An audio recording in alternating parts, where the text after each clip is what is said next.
You're listening to Hurrdat Sports Live. And McKinstry digs one out to the gap in right center field. Yes, sir! Takes it away! Oh, my word! Taylor Watkins won to deep left field. And that ball's out of here. A 3-run homer for Tyrone Taylor as he continues his big 6 home runs in his last 38 at-bats. The chase to the squirrel is on, and the squirrel is in the corner, and the squirrel is still eluding an entire horde of grounds crew members. And the squirrel's free once again. Hemmed in? No, I won't be hemmed in. I have freedom on my mind. That the lefty Andrew Alvarez would be in there, but instead, it's Luis Urias driving into deep center, and it's gone. Hernandez deep to left, back into the corner. Marsh, whoa, gone, tie. How quickly can you tie a game just like that? Good morning. Welcome in Hurrdat Sports Live, presented by Next Gen Mail Medical. That's DB. I'm Ravi Lulla here at Hurrdat Sports HQ. What's up, DB? How are we doing? I'm doing good. How are you? It's fine. Why did you? Okay, I see what you. What? Just answer like a regular person. What did I do? That was a good. I was just saying I'm good. And fine, here you were low key mocking me, No, but it's okay. not at all. It's all right. I was trying to convey a calm and pleasant tone. No, Shane already screwed that up. What'd Shane do? He's just mad. It's true. Shane is. He's been mad since yesterday. What happened yesterday? Well, that's when he sent the video the first time. Oh yeah, he sucks. But no, I feel bad for him. Why is that? Because things are happening to him that are out of his control. Mm. Shane, I think you should just go put a few heads to bed. Just take a 2x4 and handle your business. That's just me. But okay. You strike me as the Martin Luther King peaceful type, though. Yeah, pretty much so. I'm pretty peaceful. He strikes me more as like the falling down type. Oh, just one day. Like one day he's just gonna snap and kill all of us. Shane, is that not how that burger looked in the advertisement? I think I have some audio from me being mad yesterday. You want to hear it? Yeah, what's up? Diddly diddly, they did their best. Shoddly diddly diddly diddly. Gotta be nice. Hostility diddly diddly diddly. Ah, hell, diddly ding dong crap. Yeah, he's losing his mind. Yeah, instead of diddly, I don't even know what that is. That's Ned Flanders from the Simpsons. Oh, wow. I stopped watching The Simpsons after Bleeding Gums Murphy died. Juan says, did he poop his pants again? I didn't have the heart Piss to off, ask. Juan. Not in the mood for your shit.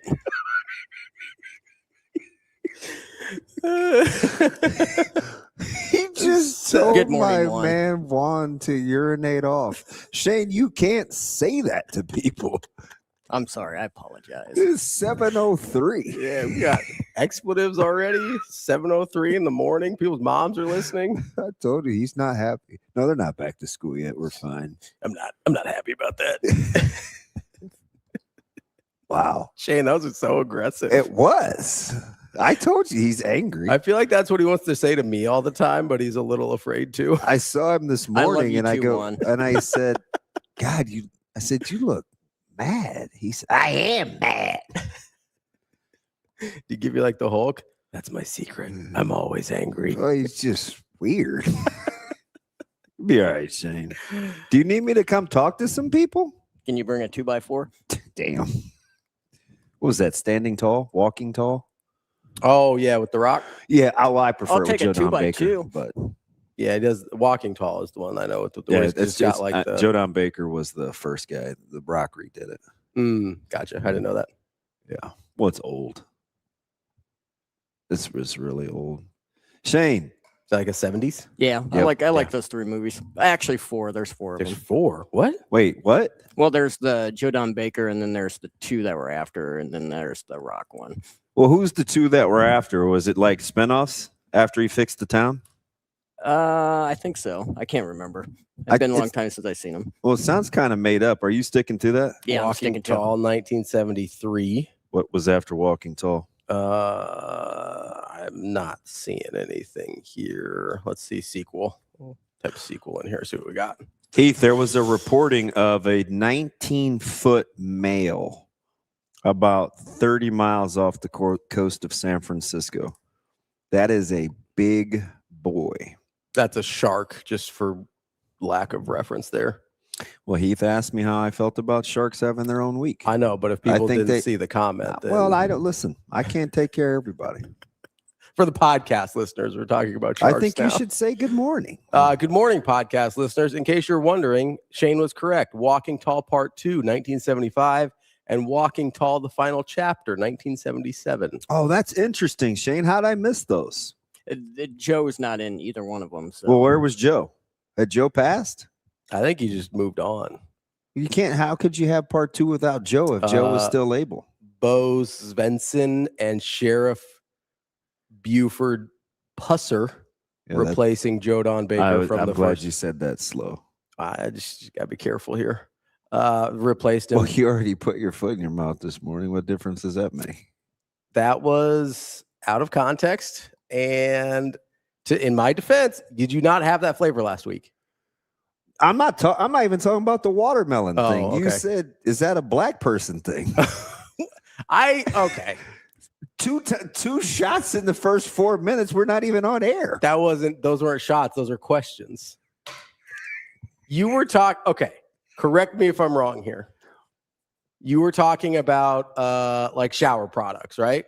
Like yes, cleaning, self-hygiene products. I said I think I have powder, and you said what kind of powder do you use? And I said Johnson & Johnson, but it's not my jam. Yeah. I said I prefer shower and shower. No, shower to shower. Oh, shower to shower. Okay. And you go, I've never heard of that. Yeah, and you showed me the picture. I showed you a picture, and it clearly said like Walmart and Target and very traditional stores. Okay. I don't understand why you uttered never heard of it. Is that a black thing? Here's what I said, black people. It wasn't just like, is that a black? That sounds worse, I think. Here's why I said that. Better or worse than the watermelon comment? You drank a watermelon drink last week. I am not taking credit for that one. I'm not 100% not. Unbelievable. Did you or did you not have a watermelon drink last week? I did. Okay, so I'm in the clear here. You asked what your favorite flavors were. I guess watermelon, because I remembered you having it last week. Because I'm a good friend. It was watermelon lemonade, and it was ice. And I said they only had 4 flavors. You said, I think there's more, and we went through them. Yeah, but it was a combo thing. It was, but listen. I was being a good friend. I remember what you drank last week. That's not a good friend. Who else in this room you think remembers what flavor you had last week? Nobody. Being a good friend. Anyway, back to the black people thing. Is it or is it not true that in self-hygiene, self-care products, there are certain ones that black people primarily use either for their hair or like I think there's like some oils. I'm not 100% sure because I'm not. I've never needed those. But you use certain different products. Is that true or not true? Sure. So that's why I was asking if that was one of those products. But powder? I don't know. I listen. You don't know till you don't know. You never used talcum powder? No, I have. I didn't know. Went with Jerry Curl juice. You were wild. Listen. And white people use cocoa butter too. Okay, but where did we get it from? We appropriated that shit too. Who's we? The other half? I don't know. You don't get to do that. Why not? Austin, even you have to be uncomfortable. I mean, he's like, nah, this is right in my wheelhouse. I'm just working. This is Sydney side. He tries not to show us. Gotcha. How the stats coming? Math is hard. There's also a lot of inconsistent details, and I found a flaw in my system yesterday that I had to recorrect. Oh no! Oh no! Yeah, so it's taken me a little bit longer. Is anybody happy today? Are you happy? Oh no! I'm in a pretty good mood. I'm fine. I wouldn't say I don't know. Counting fucks. Even though you're trying to get me with some accusations. No, here. you came out. No. Dodge. Got you. Oh, by the way, Perry, I think you can get this. Who is this gentleman? Ooh. Hold on. I can't see him very well. I got a little glare on the. Oh, shit. Jeez. Sorry. We got Just say poop. we got PJ Fleck on in the glasses there. Who's the other gentleman with the extra large medulla oblongata? I don't got that one. $10? It kind of no. $20. It sort of looks like a little bit like Pete Rose, but I don't think it's Pete Rose. I got nothing. That would be one Penn State athletic director. Does that help? I'm not going to come up with the name off the top of my head. $50. I don't know his name. Damn it. It's Pat Kraft. There we go. Pat Kraft. I would have known that in October last year. Allegedly. Speaking of October, did you see Joel Embiid's tweet? No. Oh, no. Yeah, I don't know if he was on one. You know who it looks like? It kind of looks like Steve Murfeld and Pete Rose had a baby. Oh, I like Murph. I do too. But like it kind of, there's like a little. Kenny's like, I don't care what you say, it's Pete Rose. See, thank you, Kenny. I thought it looked like Pete Rose. You kill Kenny. Okay, anyway. Joel Embiid tweeted, he has a good feeling about October with the playoffs. Is he like a Phillies fan? I thought it was MLB. It has to be, right? I mean, what are we doing? Yeah, I'm like, we're not back in the bubble, Joel. We're not playing the playoffs in the fall. I wonder if it's still up. Maybe he's a big baseball fan now. Because what was he talking about? It's Embiid, so there's no telling. Yeah. Maybe he's in a Shirley Temple drinking competition. You're just not going to let him live down the Shirley Temple thing. He was doing like 10,000 calories of Shirley Temples a day. He said, I have a good feeling, it's in caps, about October. The playoffs are going to be fun. Look. He's just a big baseball fan, I guess. Maybe he went to Dirty Shirley's and he was drunk. I don't know. It's only 9 o'clock. I mean, not to say you couldn't be buzzed. I was going to say he's some off season. You think that matters? That's your boy. That's not my boy. Yes, it is. No, absolutely I not. couldn't. I can't. I am really cheering for Philly to be a train wreck. I am too. I'm on board for Do you know that. how many titles they have? 83. It's very good. You will not get the other one. I'm guessing some rando early. Like, God, Scott, that's a great pull. He does look like Jammer. why am I thinking like 57? Only 10 years off. 67. Okay. That's amazingly good for a dummy. I don't mean it like that. Yeah, you did. I'm okay on basketball history. That's pretty good. I'm okay on basketball history. Because part of the reason I know 83 is when I went through my list of I call them Lulla stars, but people in NBA history that I think matter. I had to go through all the titles. I still think one of the low key funniest thing ever is you self-glossing your own awards. I mean, what else am I going to call them? Actually, somebody else gave them. I think Padilla gave me that name. Did he? I think so. All right. But I mean, what else am I going to call them? It's too long to say the people in NBA history that I actually care about or I think matter. That's a little wordy. Lulla stars is a little more condensed. But I had to go back. I went back through the merger and to look at all the champions to see what guys had been the best player on championship. It just seems like the teams. 76ers are more historic of a franchise than that, but they're not. I mean, I think they're considered that way, but it's the same thing with the Knicks. I mean, until this year, they had 2 titles in 50 years ago. You know what I mean? Yeah. But we're like, oh my God, the Knicks. They're really the only teams with significant championship history over the course of the league are LA and Boston. I mean, really. Yeah. Outside of that, it's like you got a couple here, a couple there. You have a spurt. You know, obviously the Spurs had their spurt of titles. The Bulls had theirs. But for the most part, it's like a couple one-offs here and there, and that's about it. Like there is not a lot. It's an actual really strange championship history in the NBA, I think. I think you're funny. Oh, thanks. But I got PJ Fleck right. Even though his head's kind of cut off a little bit. Well, it's a little warped. Oh, okay. Because he looked like he was kind of flat topping his bald head, which was weird. Yeah. So, Chuck, It does look better now, though. Listen, That's funny. Chuck brought that up. People like try to pawn that off as dressed up. It's not. It's not. No. Athleisure wear is not being dressed up. Knock it off. What do you call it? Athleisure.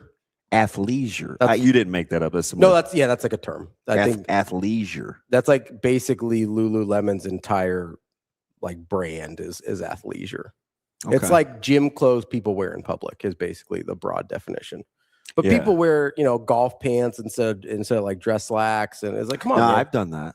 Listen, and like I did that a couple years ago at the Jet Awards. golf pants can usually pass, but when you get anywhere past golf pants, where you're talking about stuff Lululemon makes and whatever, it's like, come on, guys, what are we doing? Those are yoga pants. Knock it off.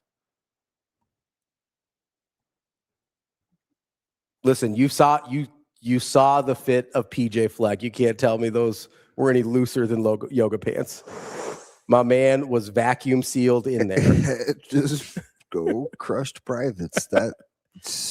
And he was afraid of he must have got the weather forecast that there was a chance of flash flooding because my man's was in high water. Yeah, I do always kind of wonder what that's going to look like. We'll see shortly. Is it appointment television for you? I'll definitely be paying attention. Yeah. Well, it's early. I think it's 11:30. They go. I think television? I'll say I think the broadcast starts 11:30. Yeah. Appointment radio for you or television for you, Neutron? Yeah, you got to stay involved. I'll be watching. Like I Side said, sessions are usually better, so we'll see what happens. yeah, my only problem with like the television coverage of this is Wait. Is this Carol? Lululemon clothes used to be the bleep. Slowly moved away from my style. Carol a guy? Oh. Now I'm confused. No, they make men's clothes as well. I know this. I'm just making sure you know. Did not strike me as the type. I have no idea what Carol's like. Huh. All I know is Carol a guy? Where is Kobe? Is he in this morning? I don't know. Now he just threw me for a curveball. No, T-Mac, the only person I know with the Lululemon sponsorship is Francis Tiafo.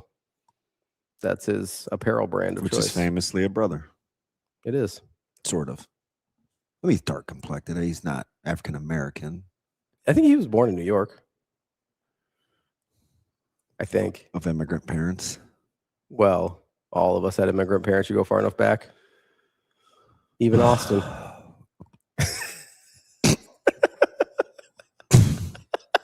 I'm from this country. What tribe? Cheyenne, duh. There you go. Oh, man. Me and DB are members of the Blackfoot tribe. Oh, hi, Rico. How are you doing? How you doing, buddy? I'm doing great. How are you? I'm good. I'm very good. Can you guys stop making Shane mad, apparently? No, Shane, listen, He's mad at other stuff. I didn't do anything came in today. on a heater. I didn't do anything today. Captain, the stat is there are 37 players in the NBA last season that touched the ball at least 68. It's an oddly specific stat. 68.4 times per game. So only 37 people in all of the NBA. 5 of them now play for the Philadelphia 76ers. 68.4 is Jaylen Brown, which is probably that's where there's the cutoff. So it's Embiid at 69.4, LaFraud at 70, Edgecombe at 70, and Tyrese Maxey at 95.3. That's a lot for 4 guys that are not point guards. Oh, I got in a knockdown drag out with Mike over that. About what? So we settled on LeBron being a legit the 4th option. And I said, this idiot, L3, I didn't say that because he likes you, and that would have been another fight, but was trying to tell me he's the 2nd option. I'm saying he's going to. And do you know what he said? He gave me all shooting and usage productive stats and asked if you realized that. I said, oh, you should call in. I'm telling.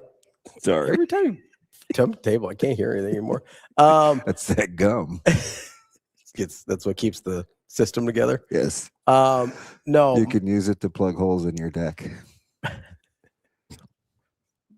Never mind. My issue isn't the number of times he shoots; it's who's controlling with the ball in their hands. Okay. And LeBron is going to have the ball in his hands. I think the second most on this team. I think that's a fallacy, and that's a future. That's a $10 future. I'm assuming Joel Embiid's not going to play enough to be in this conversation. So by then it'll be about where I want to be. So I will eat a 3-piece fish and more. That's about $11 from Long John. That's about $11. Man, that Long John video you sent me the other day was. Like, you're just being a hater. No, I'm not. That was a lot of beige. I'm gonna send that to. Did I send that to just you or the group chat? I think it was the group. There's a lot of beige in there. Jimmy Neutron, can you scroll back in our group text probably 4 or 5 videos and pump that I think it was Sunday. That Long John's TikTok. What happens if I say no? Well, then it's just a no. Okay. I guess I can. Is no on the table? Well, I just love scrolling my phone while you guys talk, so I'll go ahead and do that. Wow. Okay. Listen, I don't know what the frick is wrong with you guys this morning, but just put up a sign being like, hey, listen, crab alert. No, nothing's wrong. I told you, I just enjoy Once scrolling. the crab alert blinker goes off, I will stop with the jokes and Do you, Shane or Austin, do you want me to do it? No, I got it. What are we looking for? Long John Silver's? Yeah. Okay. Thomas, that's not true. You guys, it's fine. I'm not a fast food fish guy, so that's on me. I'm just saying. You're not a fast food fish guy? Yeah, I don't do fast food fish. So like I'm a bad You're just bad person to answer. You're just bad. It's fine. I've got it for you, Austin. Just give me the 3-piece fish and more. That's I mean, that's No, I found totally it. okay. That's totally on you. If you want that, that's cool. I mean, whatever you want, man. No, by then something else may come out. Everybody's entitled to eat stuff that's not that good.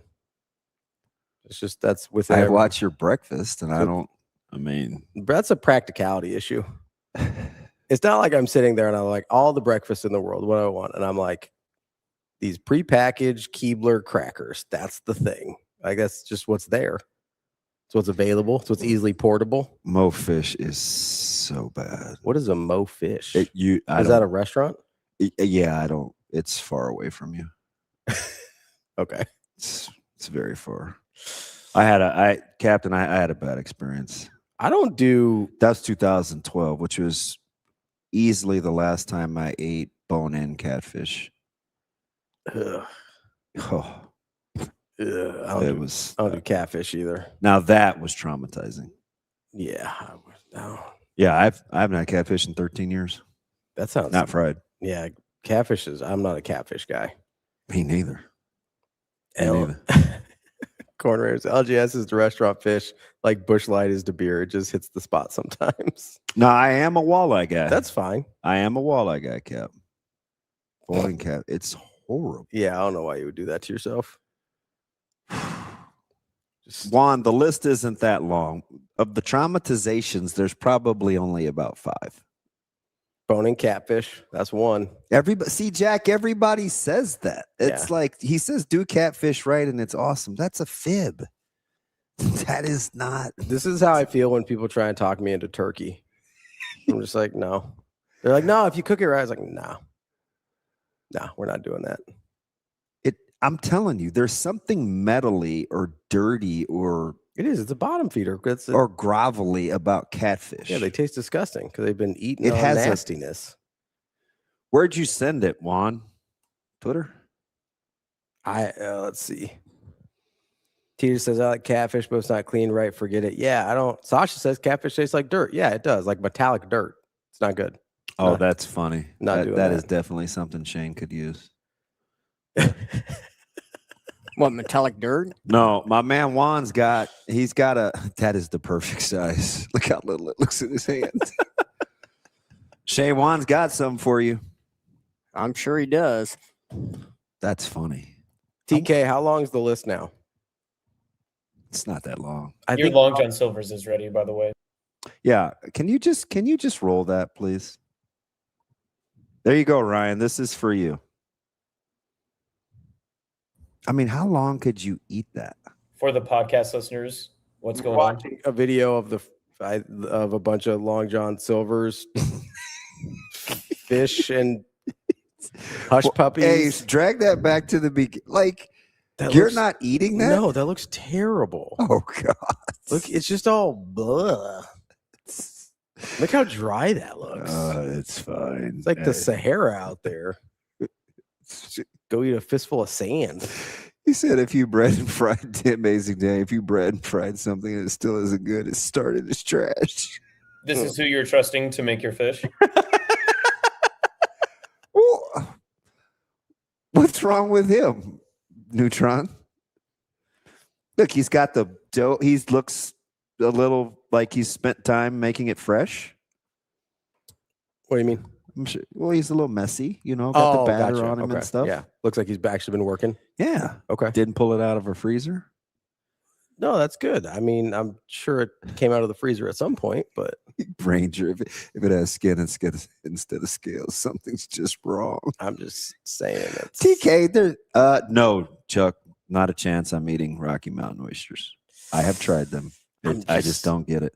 Archers again with another good take. Although I was finally out on one of your takes with Texas, but see, T-Mac says that is terrible. At least he can agree with me that it looks bad. You just like Long John Silver, so it could have looked like anything, and you'd be like, "Yeah, I'm in." If you aren't predisposed to like Long John Silver, you're gonna look at that video and be like, "That doesn't look good." I'm not saying it doesn't taste good. I'm saying it doesn't look good. Channel 3 Sean, he may shake this thing up. No, but when people fry stuff, I don't want it to taste like I'm in the desert, man. What are you talking about? Hey, he's going to clap back. What are you talking about? Out of your mind. Oh, man. He said, send me a link and we can blind rank them. What are we blind ranking? What I'm traumatized by. All right, fine, Steve. It didn't look great. It's fine. Might have been the color. Yeah, it's just all. It's like, look at this. Mike, he said if it's fish, it ain't good. A lot of people out on fish in the chat. Fish does not go over well in our house. Yeah? Yeah, Mike eats it. How about Caleb? Is he the only one to eat fish? Is it? What are you doing with Zoe? You can't figure out how to get Zoe to eat fish? No, but I did find Saturday she was with me. I found raw tempura battered nuggets. Okay. Which is exactly like McDonald's. Okay. Got them in bulk. She pretty happy camper? She's had pasta 5 times. Yesterday she switched it up and had chicken nuggets and apples. I like how she just like decides what you eat. It's amazing. The number of days she says Indian, like we're just whipping that up. It's funny. Yeah, we're over at 7-on-7 and she's like, tell my dad I want Indian food. Oh, always. Oh, see, that's what she does. She does. Yeah. What did she think? You could sway me or? Yeah. She goes, go tell my dad. She's like, tell him I want to go out. She's a trip. Yeah, Joe Tess is close. The best thing Joe Tess had was gizzards. Every time I hear Joe Tess, I just think of Joe Tess tour. You love Tess. I do. Big Joe Tess tour guy. I'm one of the only ones. I used to watch him. Well, so I used to watch him on like Friday Night Fights like 20 years ago, 15 years ago. Scott, I'm waiting for Austin to give me the $20 from the GoFundMe, and I'm gonna go buy the one at Costco today. Because that bacon is getting ready to go off sale. And I have got to get it vacuum sealed. I'm serious. Doesn't most bacon come vacuum sealed? It is, but it's 5 pounds. So if I take it out, I don't want to thaw 5 pounds at a time. Oh, so you want to like split it up and vacuum seal it into smaller increments? TJ, nobody's eating carp that has any sort of sense. Oh, that is fried carpet sandwich is what that Long John Silver's look like. He said carpet. He meant carpet. I know. Carp is trash. It's like bullfish and any other dirty, fat, overweight, sand-eating fish. Why you got fat shame the fish, man? Because that's what they are. Salt. You can't vacuum seal salsa, Juan. I mean, you got to vacuum seal. You have to like seal the jars. That makes a vacuum. It's not like the way you vacuum seal. It's like the OG vacuum sealing. Yeah. You like heat up the jar and then put the top on there. He said, "Damn, how long you been with that?" Almost 2 weeks. You got the shakes yet? Yes. Yes. Yeah, I do a lot. You know, I went out and pulled weeds. You out there like Mad. got any of that vacuum seal? Is that what I need to do when I get mad? Yeah, you just gotta go vacuum seal some stuff or go pull weeds. Oh boy, gar. That's an ugly fish. Google gar. Oh no, I've seen them. My mom used to watch Swamp People a lot, so I know what gar is. Oh, I thought you were gonna say river monsters. No, they watch that sometimes too. Do you guys ever have monkfish? No. I know what it is though. I've heard of it. It's like the European garbage fish. And Dr. Fiance and I went to like on a vacation a couple years ago, and we were at this like beautiful seaside port, and she ordered it. And she was like, I wonder what this fish looks like. I don't know what a monkfish is. And I Googled it and I was like, do not look. You will not want to eat what is coming to your table. They're extremely ugly. Captain, I was going to say that, but Robbie's been having some shots across the bow this morning, so I didn't want to continue to anger him. I was just going to say, oh, you mean canning? Yeah, but that is a vacuum sealing process, is canning. Yeah. It's done correctly. Yeah. Well, it's supposed to be. Otherwise, there's no point. Because when you unscrew it, yeah. Exactly. It's fine. I'm ready for Big Ten Media Days. I'm kind of mad at these lists. Which ones? So I went down the rabbit hole with the Cleveland.com thing, and I get it. It's not the end all be all, but the range, because when we tweeted out the clip, the engagements from what Sam said, is everybody mad at Sam? They go at Sam. He's got some polarizing takes for people. I didn't think that was one of them. I didn't think that was outlandish either, but I did know what he was talking about. He was talking about the discrepancy of like 363 to 268 or the point spread or whatever it is. I don't know how quickly you guys can recreate that graphic from the Cleveland.com, but the points, it was assigned points to the rankings. Mm-hmm. And so there was quite a discrepancy. Yeah, you had kind of like gaps, and then you had ones that were squarely tightly Well, bunched. I think Nebraska was like 264, and Minnesota and Illinois were in the 360-ishes, something like that. And they were like 8 and 9, I think, 7, 8, or 8. Yeah, and 8, so 9. Sam was talking about the distance and the point values of the polls, not between the teams. Mm-hmm. So I think he had to distinguish that. But I look at what was the final number, Archers? Because I saw that. Oh, for Ohio State's brand deal? Yeah. Let me see if I can find it. Yeah, keep that up for a second, AJ. 17 million. Yeah. And that's per, right, Suave? I'm not sure. I just saw the number.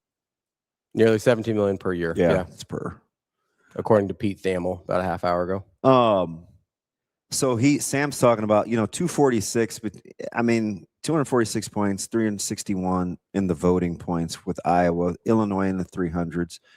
Now, the Minnesota-Nebraska thing is fairly close. Yeah. But right, do you look at Washington, Iowa, and Illinois? And listen, it's media, it's an opinion. Do I think there's a discrepancy in those rosters? I don't. But when it plays out on the field, the numbers make sense. But I can't let them off the hook because that's not what they're going by. Mm-hmm. Right? Yeah. They're not saying, hey, when I compare these two teams on the field, they're just using data for these numbers. So it probably makes more sense if you rationalize it with what you see on the field. I mean, that would be the distance between Nebraska and Iowa. Yeah, I think so. That would be not so much between Illinois and Nebraska, but I mean, I get it. But you could make the case Minnesota's more. I would I would make the case that the gap between Nebraska and Minnesota is greater than the gap between Nebraska and Illinois. Yeah, correct. I don't think that's a hot take. And the outcomes in the games would tell you that. Yeah. Yeah, I think it's interesting. And I don't know, I always have to sort of try and take these preseason media polls with a grain of salt, because not to toot our own horns or anything here. Whose horn? Just like the show in general. And okay. I think we do a pretty good job for being Nebraska based and being local to one of the state universities in the Big Ten of having a decent amount of knowledge of the rest of the league. I don't know, like there's people that work for a specific, like, hey, I work for this team site, where maybe that isn't as big of an advantage to them to pay attention to the rest of the teams the same way they pay attention to their team. Mm. And so I think you have to sort of take some of these with a grain of salt. Like, they're probably not as aware of, let's say, Nebraska's roster situation or their coaching staff. Like, how many people that voted in this poll know who Tyler Yelk is?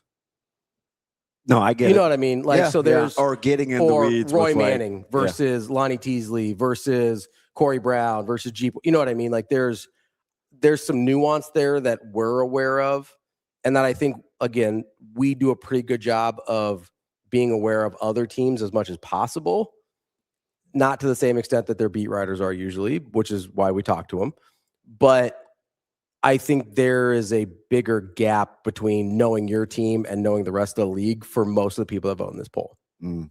So I kind of, I take it with a grain of salt. I think a lot of people look at it and go, Nebraska lost their 2-year starting quarterback, have turnover on the offensive line, defensive line, and defensive coordinator. One more time for the list, Neutron.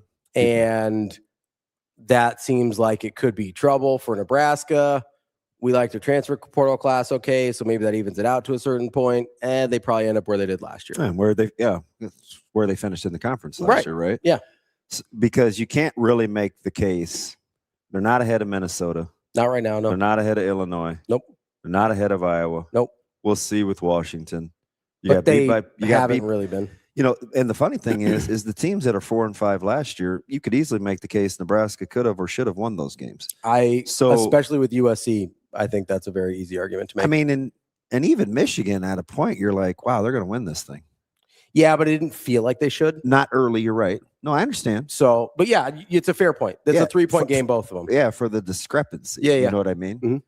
So I think it's interesting. But we're talking 200 points, right? Yeah. Conversely, you needed to come from behind win against Maryland, and they're heading into this year. They're one. See, I don't know, TK. I want to say that, but I don't. And if you're right, I definitely will low five you, because I think you're about, I don't know, 5'4", maybe a high five, double five, fist pound, side five, because he's been very consistent about Washington the last probably 2.5, 3 months. He's just kind of out. The only thing I'll say about Washington is they return enough up front on the offensive line. I think Damon Williams is really good. They lost a ton of production last year. I just can't cap, how bad or how much they want to play with D-Will and how much he wants to be there. Mm-hmm. Right? Like, who knows what that's like? I don't want to be guilty of, well, just because they have X amount of guy back, it looks like this, because I certainly don't want people doing that with Nebraska. But if you're right, TK, I will give you the hat tip, because I think they're kind of trendy. Washington? Yes. Yeah, I think they are. And I tend to agree. I mean, I've been pretty consistent on this. I tend to agree with TK a little bit, in the sense that, I mean, he hasn't minced words. I cannot imagine a world in which this Damon Williams thing goes well. Well, he's talented. That's not a stretch. No, he's super talented. I mean, goes well in terms of him wanting to be there, his teammates wanting to play for him, the whole dynamic of him having to threaten to be sued to still be in school there. That's the thing I have a hard time feeling like they're. Does that just go away? I don't know. That's what I mean. Like, is all of a sudden when you're up against it, like, I'm not saying you're like, I'm not going to block for this guy because he wanted to leave, but like, have you put in the work and have you felt good enough about your teammate this entire time to be ready for that situation? I don't know. Yeah, so to Archer's point with Walters, I think he was always highly regarded as a defensive mind. Yeah. And I think that's why Purdue originally. That's why they hired. That's why they hired. Yeah. Right. Remember, we were 30 feet from him listening to him at the podium. And I was like, this discipline thing and the structure, like it was impressive. No, he's an impressive guy. It was impressive. I just think maybe the whole top down thing didn't work, but Walters is thought very well highly. He's thought very highly of. I mean, think about that Illinois defense from a few years ago that was absolutely loaded with like Weatherspoon and those guys. Yeah. Like that's the Ryan Walters defense. That's him. It's also, there's some guys that are good coaches and like Purdue's a hard job. Very much so. You know what I mean? Like that just gives me Arkansas vibes. Yes. I think lower expectations, but you're in a really difficult league. You're not getting the talent. Relative to the league? I think so. I don't know that Purdue football fans expect that much. Arkansas football fans think they're Texas. Yeah, I don't think so. Okay. I mean, that's the sense I get.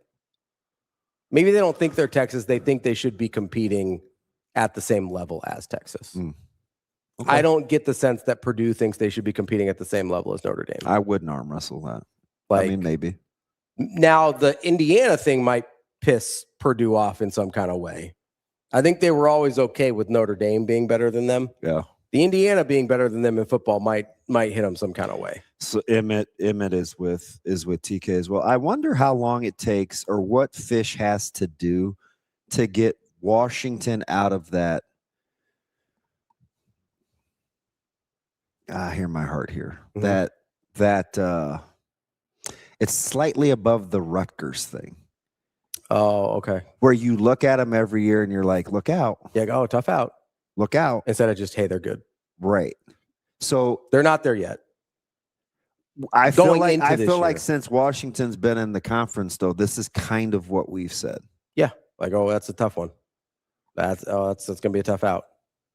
Maybe not the first year because they were replacing DeBoer and Penix, and like I don't know that we knew what to expect from them.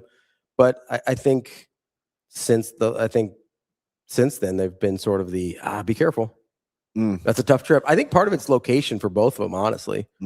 Tommy rocks with you, and he lives there. Yeah, man, I love our chat. What did he say? Third most popular sport? No, that's Chucky Chuck. Oh, okay. That's my avid golfing fan. Tommy's new, at least posting. I haven't seen Tommy in there yet. What did Tommy say? He said, "I live in Arkansas. Ravi is speaking the truth. Arkansas fans are delulu." Yeah, like I get the sense that they have this. My buddy used to call it Old Miss syndrome, just this totally outsized. I thought since Jarrah stopped being so outspoken about Arkansas, we moved off of that, and that was probably early 2010s. I think we moved off of that. I don't think they've moved off of that. I get the sense that Arkansas thinks they should be competing with every top dog in the SEC, and that is just not their reality. I don't think. Like they would be better off in the Big 12. Arkansas? Yeah. That was one of the SWAC schools that seems like they should have been Big 12 over SEC. Just doesn't, I don't think they've got the infrastructure, the firepower, the resources, whatever, to compete at the level in that conference that they think they should compete at. Man, for as much as Jarrah used to talk about Arkansas, God, we got some Arkansas. We actually have a weird, like, Skymax is from Arkansas, or he lives in Arkansas. He's from here, but like we've got a handful of Arkansas guys in here. Nice. I like it. Represent. I like range, right? So I like to know. Yeah, it's good to get input from. Yeah, if we don't know, like, educate us. Yeah, I mean, like he said, long time poster, first time listener. Well, we're pretty good, Tommy. I don't know. That's what people tell us. BP, who's 9-3? Washington? Ooh. I'd have to look at their schedule real quick. We've looked at it. I know, but I need a refresher. 9-3. Juan, this is the worst off-season game that media folks or radio podcasters play, but I'll entertain you. Pop Juan's question again, Shane. Okay, so BP's answering one. Would you guys rather we go 8-4 and beat Iowa, or 9-3 and lose to Iowa? I don't even have to give that a second thought. I want more wins. Give me the wins. Yeah, I want more wins. Also, if you're 9-3 but lose to Iowa, you probably won one of those other big games. Yeah, give me 9-3.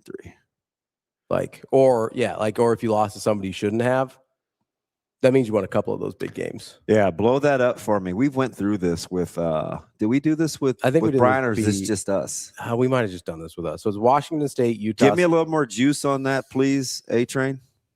You can't? That's to get the full schedule. That's the most I can do. Okay. Washington State. Do you want me to just look at my computer? Because you can do that too. Yeah. Can I make fun of myself? You did a good job, though, so it was funny. Well, I ain't finished. Well, I knew where you were going. I don't need my glasses for the monitor, but I need my glasses for the goddamn computer screen. It's Washington State, Utah State, Eastern Washington in the non-con. Then Minnesota at USC. That's a 4-1 start. Should be. And with Iowa being a toss-up, that's at night. At Purdue should be a win. Wow. They could easily be 6-1 heading into Lincoln. Yeah. On Halloween. We talked about this. Penn State at home. Michigan State on the road should be a win. Indiana at home or at Oregon. 9-3 would be 9-3. They'd have to. That's a pretty good year for them, I think. Oh, it's on the table. It's on the table, but that's a pretty good year for them. They've got. That is on the table. They've got some challenges. At USC, at Oregon, Indiana at home, Iowa at home, at Nebraska, Penn State at home. No, I'm with you. It is on the table, but they'd have to have a pretty good year. No, I agree with you. Your sentiment was that'd be a good year. Yeah. Yeah, I agree. Yeah. 9-3 would be a good result from this schedule.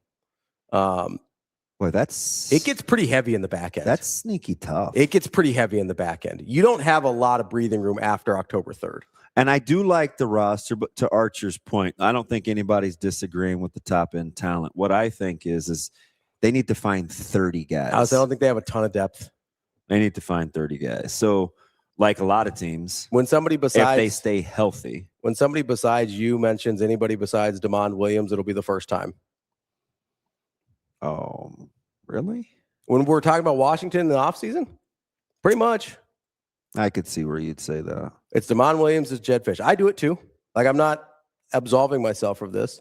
But to your point about depth, this isn't a roster that we look through and we can name 10 guys and we're like, hey, that's so again, I look at that differently because that's what I do. Yes, that's part of your job. Literally part of your job. I jump over. Well, that's why I talk about, their offensive line coming back, or, I actually think the strength of this team is going to be on defense. But I wish I knew what the sentiment was, because I've seen what happens when you don't love the leadership that comes from the quarterback room. Yeah. That can get away from you in a hurry. Ask coaches around the country. That's the last room that you can have be shaky. You can have them be, and it's also the one room that doesn't have to be as talented, but if you have good leadership, you figure it out. It's the great equalizer. So I just don't know about the quarterback room. I assume it's gonna be okay. It's not like it's a secret that there was some tension there. Isn't that something that you hash out and you try to move on with?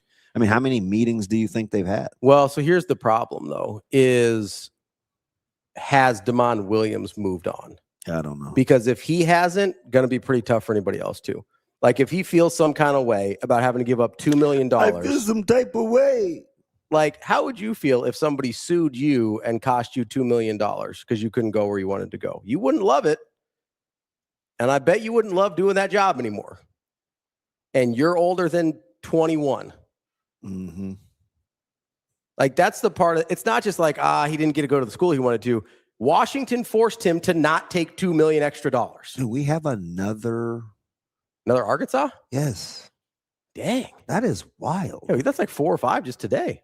I can't imagine being 21 years old, Like, let's say I work at Hurrdat Sports. I'm a sports talk show host, and ESPN, Arkansas roll call. ESPN calls and says, Ravi, we're going to increase your salary by, let's say, I'm assuming it's like double what he was making at Washington. Yeah. So let's say that, hey, Ravi, we're going to double your salary, and you get to do the same job you do now. You're just going to move over here. We're going to double your salary. And Hurrdat was like, hey, actually, we're going to sue you to hold you to your contract. I might feel some kind of way coming back here on Monday morning knowing that they cost me a certain amount of money. I am 38 years old. I have been to extensive amounts of therapy. I should be able to handle that better than a 21-year-old. I don't know if I can or not because I'm not in that situation. But, like, that's the part of this equation. When I keep bringing up the Damon Williams thing, and, like, I don't know how that's going to go. Like, I think there's a reasonable chance that he just doesn't even want to be there. Or even if he's trying to talk himself into it, like, you know how hard you have to get, you know how much I'd have to get over that to be like, hey, you cost me $2 million. I know I've made a lot of it. I don't think people are putting enough consideration onto the fact that that's what happened with their quarterback this offseason. Kind of like when you were talking about the Brennan Sorsby situation, and you're like, hey, people aren't talking enough about the fact that if he plays, this is going to be a really heavy year for them. Yeah, it's with him everywhere. Like, just carrying it around. It was just too much. Right. And so I agree with you. Had they taken that into the season, I don't even know how well that goes or how long that lasts for them. That's how I feel about this Damon Williams thing. Well, unless you see conflict early, like with a bump in the schedule, how would you may not know. I don't know. But I would think it'd have to be a quick hook. I would imagine we won't because he has to ball, right? Like, it's a bit at this time.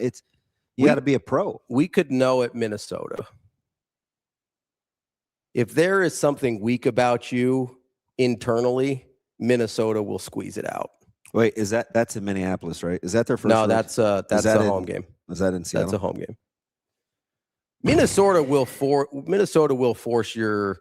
That's the one thing that I think bothers me the most about how they beat Nebraska. They just tested their mettle. Yes. Yeah. They pressure test you, and if there is a crack, they will find it. That's how they always beat Nebraska. Is they find whatever weak point in the welding that they have and collapse that thing. If there's a weak point in the welding at Washington, September 26th, we'll see it. That's 4 weeks in. That's not that long. I don't know. That might be a little premature, but man, I'm not going to split hairs. I mean, it's either going to be Minnesota or Iowa. Yeah, this sounds crazy, but I need Iowa to go there and win that game. Why is that?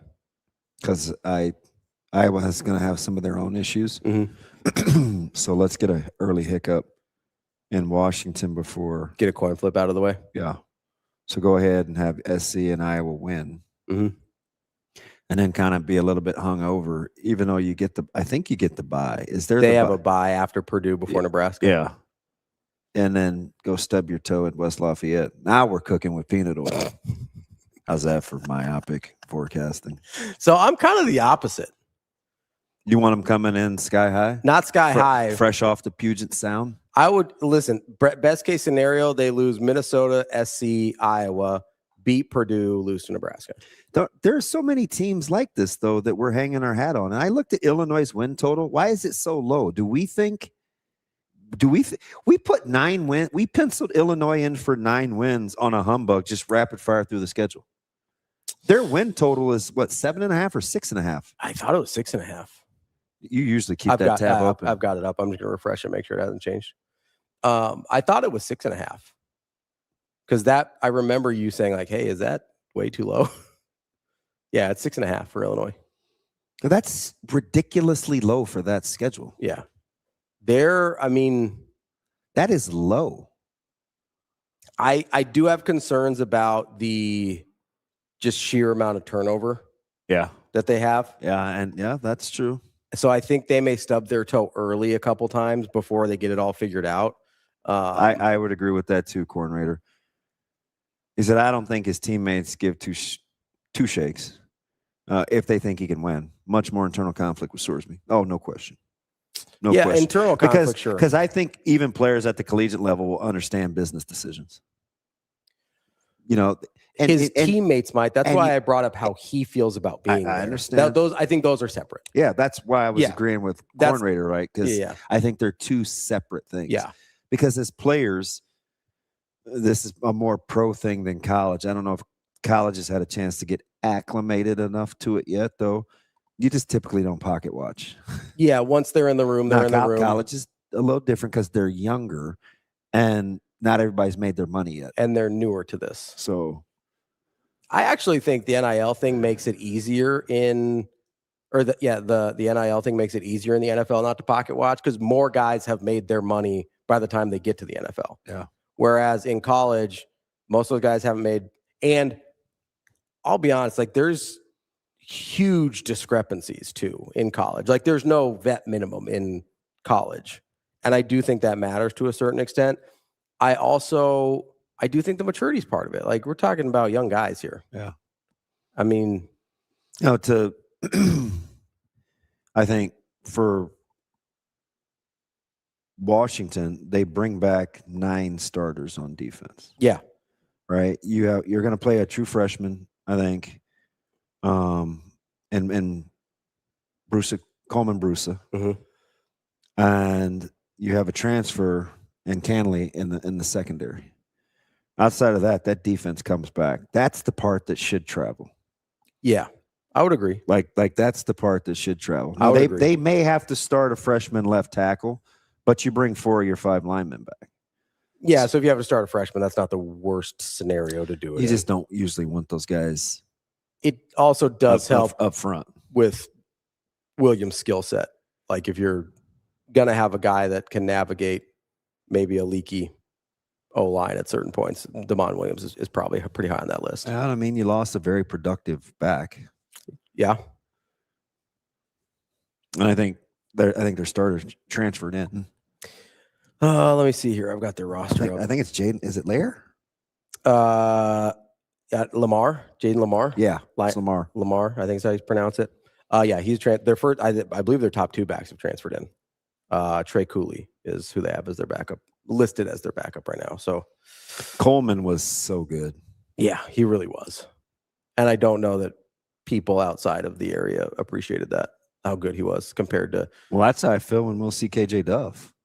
Yeah. You know whose roster? That's a part of a Rutgers thing, though. I mean, and they go today, right? And Michigan State's today. Yeah, I've got the schedule up for Big Ten. Michigan State is tomorrow. Rutgers is today. I don't love Michigan State's roster. I get we're concerned because it's Fitz. I'm not concerned because it's Fitz. That roster has some work. Now the staff is incredible. Well, remember when we talked to the Michigan State beat writer a couple weeks ago? That's what he said. He goes, the roster is not great. He goes, we love the coaching staff, and a couple years from now, we think it's going to be okay. He's like, this year's roster is not very good. It's not. Like that's internally how they feel. I was like, oh, that roster is. That's why I have not I'm not a huge Fitz guy. You know this. I also don't think that's a good roster. Well, you're the guy that famously for 2 months brought up every stat you could post Hankwitz. Yeah, he didn't win very much. Now, one of those wins was famous. Is it crazy the last time we saw Fitz, he was melting down at the podium in Lincoln? Oh, that's right. That's right. Nebraska beat their brains out. Yeah, he got that back, though. Oh, I did. He got that back. We're speaking of Big Ten. We're going to talk to Matt Weaver here in just a couple minutes. He's from Peegs.com to preview Indiana. They're next up on Nebraska's schedule as we work through it here. That's DB. I'm Ravi. Lulla. It's Hurrdat Sports Live.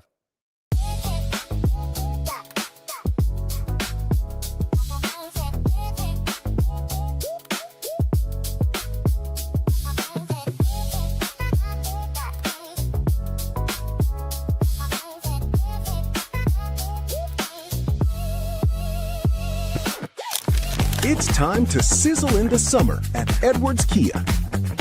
Lease the 2026 Kia Sportage EX starting at $249 a month. Turn up the heat on your next lease.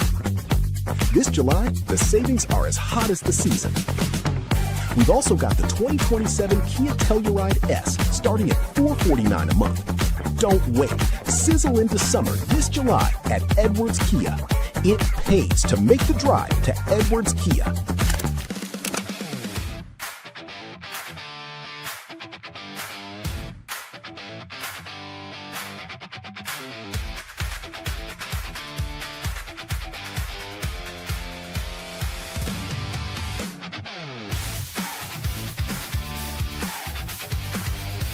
If losing weight is harder than you expected, it's not just about willpower. At NextGen Male Medical Clinic, we build a supervised plan around your body, not someone else's. Schedule a visit at nextgenmmc.com. Let's get you moving forward.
Aiden Ames transferring to Creighton volleyball needs to be talked about more. Ames left Texas to join the Blue Jays, and she's a bigger get for CU than I think people are talking about. She's a 6'4" middle who led the Longhorns in blocks last season with 109. Ames just helped the USA's under-21 team to a gold medal at the Pan Am Cup. She was one of 14 players on this roster. The rising junior had 5 kills and an ace during that gold medal match against Canada. Brian Rosen has reloaded this Creighton squad with plenty more talent around Ames, like former Kansas setter Katie Dalton and more. Creighton's non-con schedule is stacked once again, full of big-time opponents like Texas A&M, Nebraska, Purdue, USC, Minnesota, and more. So the Jays will have another year where they can boost their resume for the NCAA tournament. After another Elite Eight appearance, the Blue Jays are right back in the conversation for another deep run, and maybe even the team's first Final Four.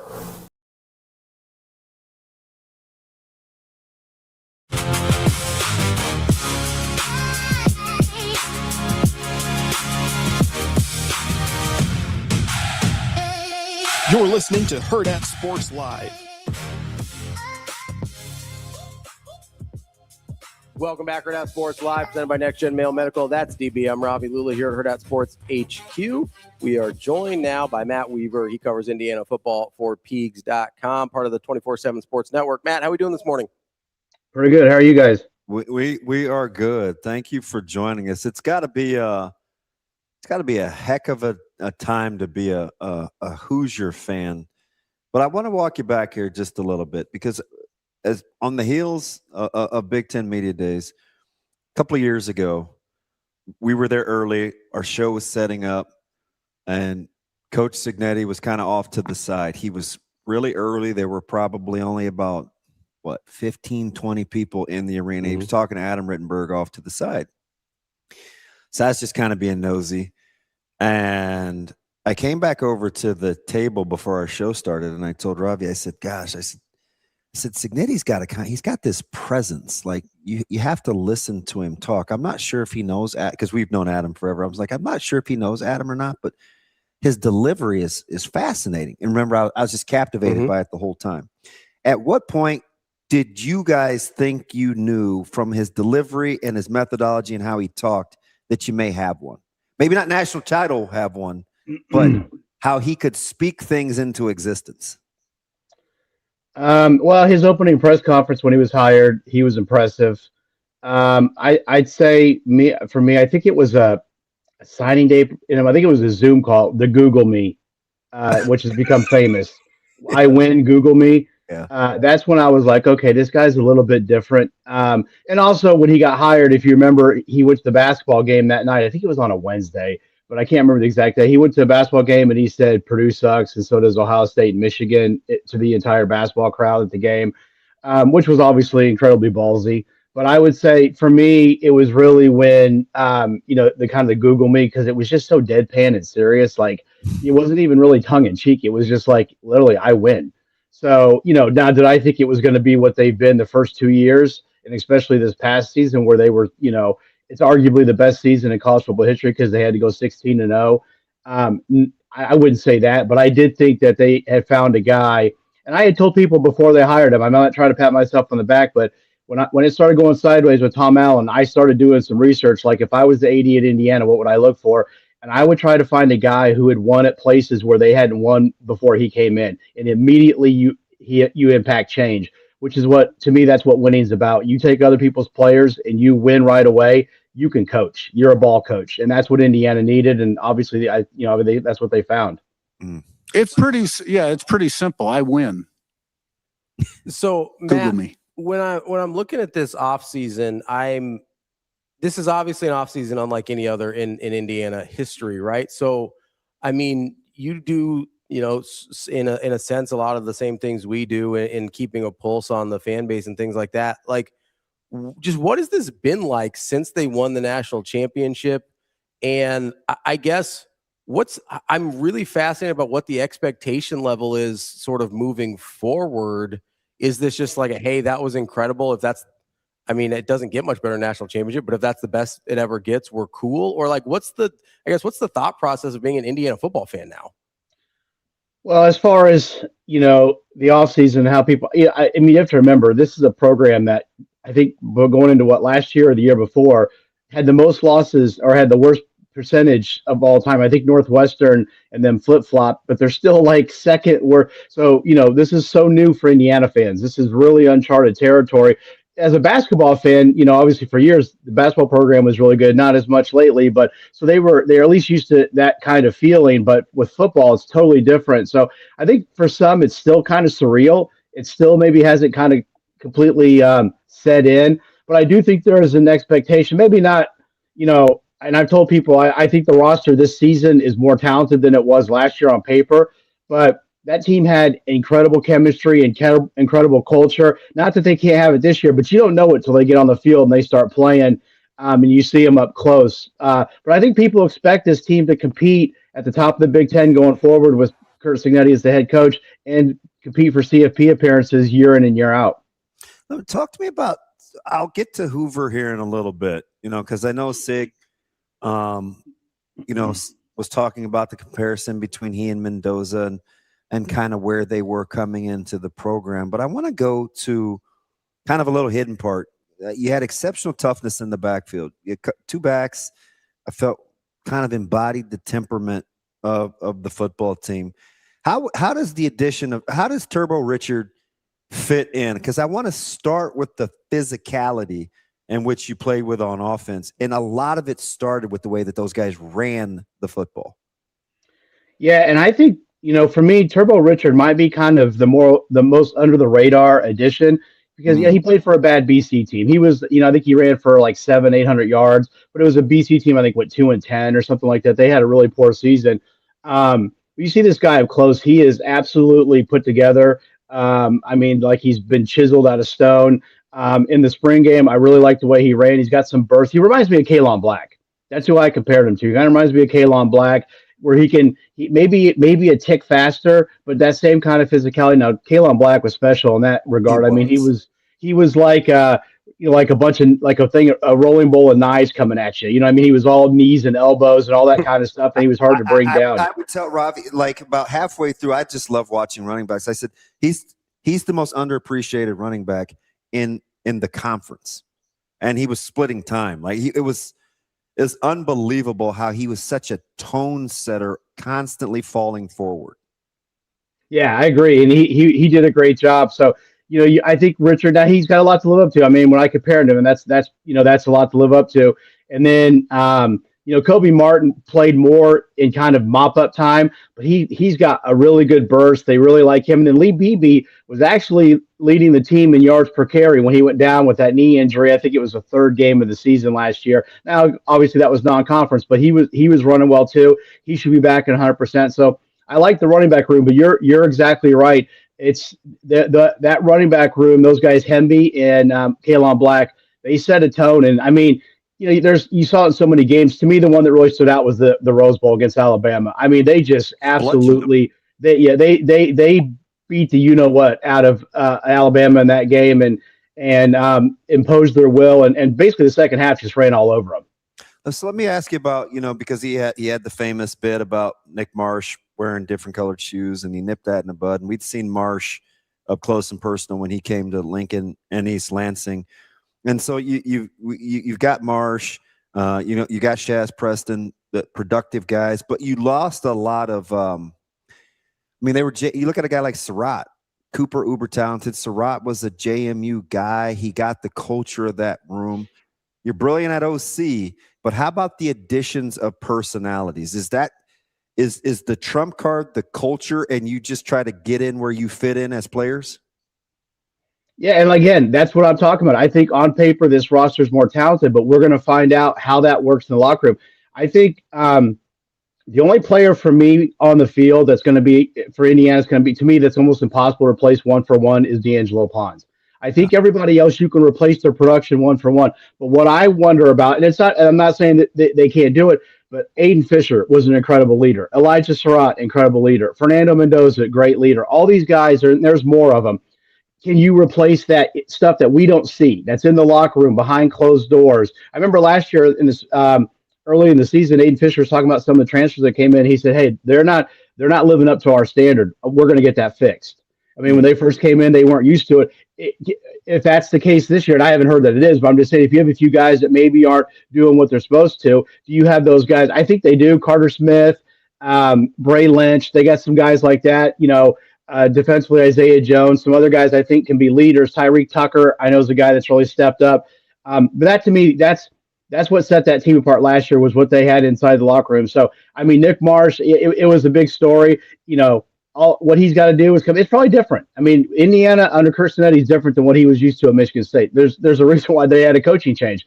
That wasn't working up there. If he comes in, he works hard and does what he's supposed to, he's going to be a high draft pick. I mean, he is an incredibly talented receiver. Him and Charlie Becker are going to be a nightmare, I think, for defenses on the perimeter this season. Let me ask you something. Who draws the assignment for Pons in the immediacy? Is it A.J. Harris? I think it could be. You also have Rylan Gandy, so I think those two will kind of battle out. Like I said, I'm not saying you can't. It's just Pons was so unique. I mean, they literally built their defense around a corner, a 5'9", 170-pound corner, because he was so unbelievably good. I mean, this kid is just an absolute baller as a football. I mean, he is terrific. And so I'm not saying you can't. I think defensively up front, they're even more talented. I think on the back end overall, they're going to be really talented. But that one guy is going to be hard to replace, because he was so special that you could literally build your defense around a corner is pretty unique.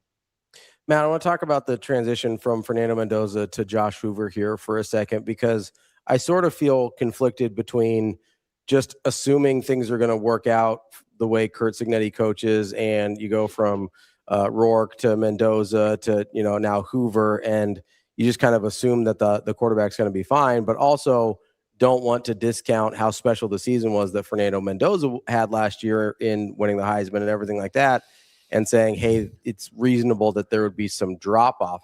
Where do you kind of land on expectations for Josh Hoover as a replacement to the Heisman Trophy winner? Well, yeah, you're right. I mean, trying to, ask him to be Fernando Mendoza is unfair. I mean, it's a spring game. They stopped the spring game because it was the night of the NFL draft, and there's the Indiana quarterback that you're replacing going number 1 overall after winning the Heisman Trophy. So Josh Hoover just needs to be Josh Hoover. He's a really talented guy. It looks different. Rourke was 6'4", so Mendoza about the same size, bigger guys. And here's Hoover. He's probably a little shade over 6 foot, but he can really throw the football. He spins it really well. He's got a strong arm, quick release. Obviously been, very, very productive at TCU. The thing that he's got to obviously cut down on, and I think some of it was a product of the system there, the air raid, where they, you're going to throw the ball a ton, is he's got to cut down on some of the turnovers. And they know that going in, but he will have some things around him, a defense, a better running game than he had down there. But he just needs to be Josh Hoover. He needs to do what they ask him to do in this system. They will put him in a position to succeed. And he just needs, and Mendoza said this all the time, I'm the point guard. I just got to get the ball to the playmakers. And he's going to have a ton of playmakers, Hoover is, to throw the ball to. Just, there's going to be mistakes. Nobody's perfect. But just do what you're coached to do. Get the ball to those guys. Becker, you mentioned Shaz Preston, Tyler Morris, the guy from Michigan who got hurt last year, Nick Marsh. All these guys. Get the ball out to them and just do your job, and they should be okay. Matt, let me ask you something. This is kind of, I don't know if this is the chicken or the egg, or nationally we'll talk to guys, and they kind of set Coach Cignetti to the side, like he's one of one in terms of whether it was the manner in which he flipped it, winning the title so early, multitude of things. How much of it because you're in it, was just not the right fit at the right time, because that's a little too, but his temperament, he brings the bulk of his staff. They have the know-how. You get to plop them into this athletic department that's looking for leadership from this program, where he got to just do his own thing. He didn't seem to be micromanaged. And I'm not saying the fans don't have expectation levels, but I think when you just get to be quiet and do your job and mind your own business, like, there's some magic, right? We're in a place where, unfortunately, a lot of people have opinions. A lot of people tell you what to do. A lot of people say what other coaches should have done. It's just different in terms of managing the environment. How much of what Siggs was able to do is fit in Bloomington? I think that's a great point. I mean, listen, when he came in, Indiana, they had a couple of good years there in 19 and 20, but then it fell off. It went off the rails, and there's never been high expectations for football. And I think that's one thing. I think that's why he said it. He was kind of pissed off the day he came into Bloomington for his press conference, because everybody was so glum about the program, and so he was trying to change that narrative. But I think I didn't cover, I've never really covered Indiana basketball, but growing up around the program, he's the closest thing to Bobby Knight that I've seen. Without maybe all the kind of the drama and the all that kind of circus show that goes along with it, just the way he does things, his personality. When you go to a football practice, ever since I've been covering this program, it's almost 20 years, they'd have a clock at the end of the field, and it would say period 1 or period 7, Skelly, period 10, inside run. There's no clock. They literally, he runs the practice, but there's 90% of the time I don't know where he is. He stands in the middle of the field, and the coaches do it. He'll come in and talk, but he is a CEO, very much a CEO type. He hires his people. He lets them do their job. Like you said, there's no micromanaging, and it's just so different than what I saw in the past from the previous staffs that were here. He said it 10 years ago. This wouldn't have been possible because you didn't have the portal. The portal has leveled the playing field across college football. Indiana doesn't have a bunch of 4 and 5 stars last year on the roster, but in my opinion, they did. Fernando Mendoza is a 5-star. Elijah Surratt's a 5-star. Kalon Black. All these guys they may not have been rated that, but that's what they were coming out. And it's free agency. That's what this is basically is. This is free agency in college sports, has leveled the playing field. 8-10 years ago, you had to have a roster full of 4 and 5-star guys to do what they've done. Now, the portal has changed that. You can get guys from mid-major schools who are really good, know how to play, and come in, and you can compete with the big boys who have these, according to our rankings, top 5, top 10 classes out of high school. Matt, you mentioned a couple times you think this roster is better than it was a year ago. But if there were some places where you have concerns, where would that be? On offense, my biggest question is at tight end. They have 6 tight ends on the roster. They're all freshmen or redshirt freshmen. I think combined, there's like maybe 10 or 12 snaps from 2 guys on the entire roster. So now I think it's the most talented group of tight ends they've had. And they got a guy transfer from Miami, Brock Schott, who was actually from Northern Indiana up by Fort Wayne, who's really talented, but he's not played. I think from a pass catching standpoint, I don't think there might be much of a drop off. Nowakowski was so good last year, so good for Indiana. My question at tight end is Nowakowski and before him, Zach Horton the year before, they did the dirty work. They did that stuff that nobody talks about, the perimeter blocking or the blocking on the end of the line that sprang a lot of those runs for Kalon Black and Roman Hemby, or help those receivers have bigger plays. Will these guys be able to do that? I mean, until we see it, we just don't know. It's the only time that really they've gone potential over production at a position since Cignetti. It's only been a couple of years. So I would say on offense, that would be my biggest question. And then defensively would be the second cornerback spot. We talked about a little bit earlier. I think they've got some talented guys there. You're not going to be able to replace Pons, in my opinion, 1-for-1, but can you as a collective group, can you make up for that loss?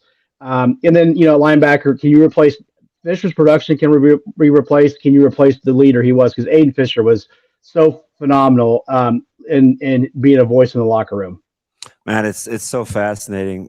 Coach Cignetti, a ton of the praise. Shanahan gets a lot of the love on offense as a mastermind, but Brian Haynes, I mean, you just kind of look at the track record from, Adrian College or Manchester, or, I know he was a graduate assistant at Ohio State. He was at JMU. He was at UC Davis, I think. Not super sexy, but he's quickly established himself as a very sound, fundamental defensive mind. Walk me through what, good deal. I get it. He was a Broyles Award semifinalist. Like, what was the thought on transitioning to Haynes full-time as the DC? You mean when they brought him in a couple of years ago? Yeah. Yeah, I mean, I think people just kind of, he had been a GA in Indiana too. Before he was at Ohio State. So he had some familiarity, obviously, with Indiana University and Bloomington and all that. But, I think people looked at, their last year at JMU, I want to say they led the nation, I think, in TFLs. Sure, yeah.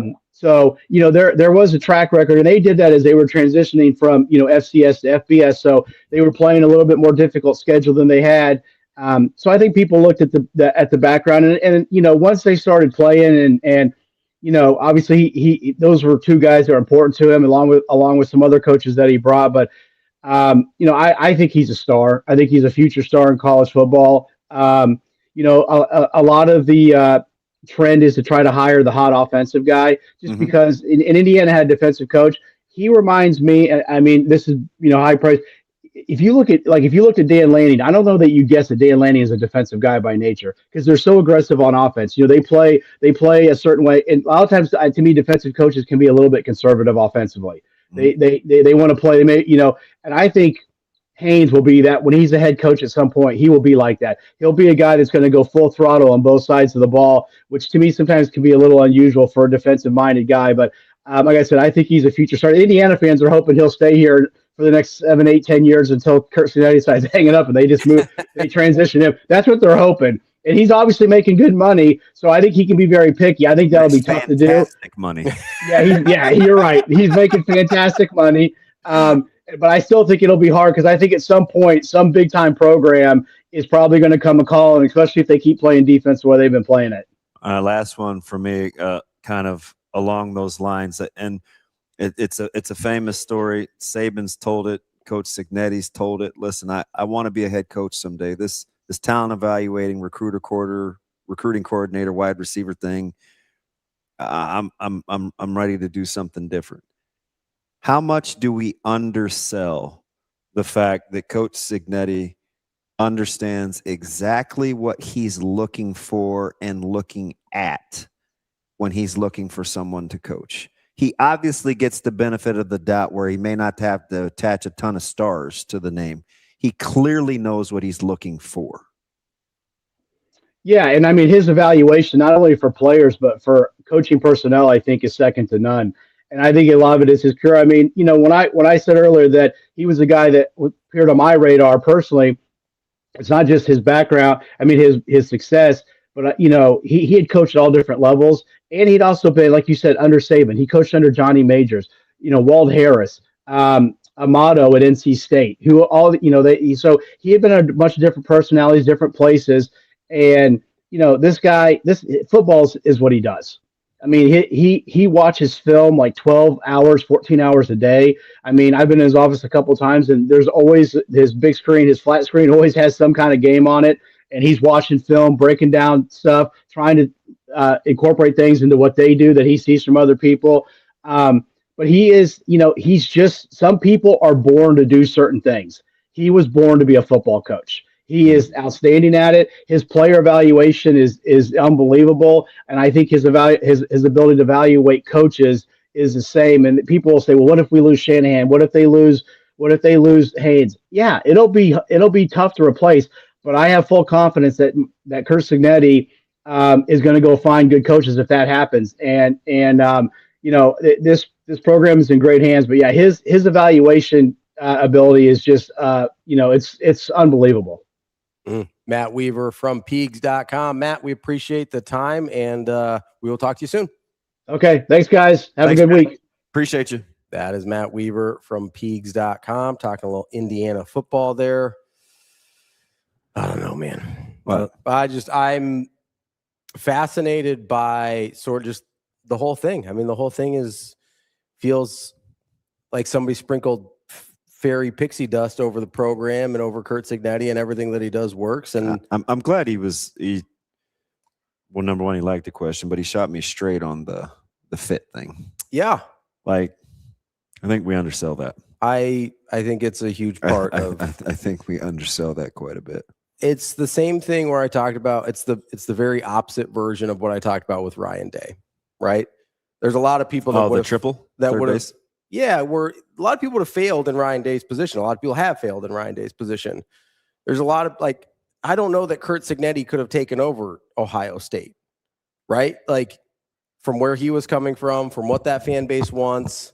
And now it's hard to say that now and be like, well, Curt Cignetti could coach anywhere. And yeah, he probably can because he's got this reputation now where people will allow it, right? But if you think about, I mean, to your point, he was 60-some years old with his first Division I head coaching job. Right. Yeah, I get what you're saying. And just so needed a little context. There is this absolute perfect fit of it. And that's why I kind of said the sprinkled with fairy dust thing, right? Because it seems like everything just worked out perfectly. And to not take anything away from Curt Cignetti's coaching prowess, because obviously he's incredible at this. But I do think there was a very specific set of circumstances that led to it looking like this specifically. A program with little to no expectations that was going to let Curt Cignetti be Curt Cignetti, but still had a relative good access to talent and had alumni with enough funds that, if motivated, could help this happen. Right? Like, that's not a super normal set of circumstances. Most of the time, if there's money to be had, those people want a lot of influence on the program. Mm-hmm.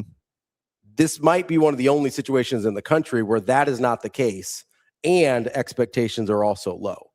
Yeah, I think he's in just 2 years, and maybe it's the 2 years in the national championship, but he clearly has earned the benefit of the doubt of just reloading. Absolutely. That's why I thought 3 was low for them. It's awful fast for as skeptical as we are as national media. There is a part. I think but you know what I think part of it is? Mm-hmm. We're afraid to say anything negative because he's going to keep score. Yeah, he'll embarrass you. And he'll embarrass you. Yeah. Right. So nobody says if you were going to put stuff in a bag mm-hmm. of ingredients needed to be successful. Okay. He's got them all. His expectations for the program were greater than the fan base, and is understated. Mm-hmm. He got to do what he wanted to do, how he wanted to do it. Mm-hmm. It's pretty understated. And he's not just the smartest guy in the room because nobody knew anything to the contrary.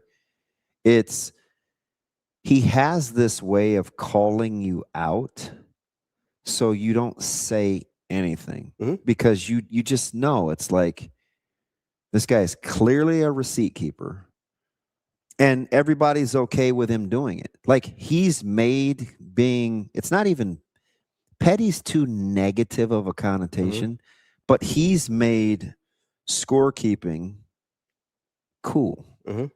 So nobody wants to be the victim. So it's like he can walk in and, that's just like he's earned that already. Mm-hmm. It's been 2 years and he works at Indiana. I mean, that's the dream. Because you have some substance. Yeah, it's real. You can put behind it. It's real, right? Right. He's going to listen. You're not getting this steak anywhere else, mm-hmm. and nobody's going out looking for a better steak. Yeah, they're saying, "Yeah, we ain't getting a better steak." Yeah, you know what I mean. This is like that. It's just rare. It's the difference between, and I do think this is a good example, even though it's a guy I don't like. It's the difference between Dion and Cignetti.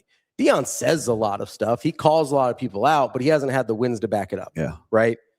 And Dion says something, and people immediately look for counterexamples. Yes. Yeah.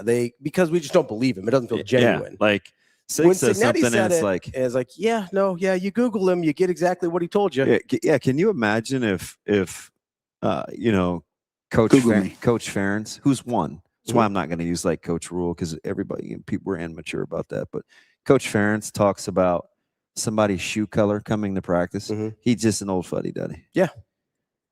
Oh man, that's just Curt. You do it to Curt Cignetti, you go like, Nick Marsh, what are you thinking? Yeah.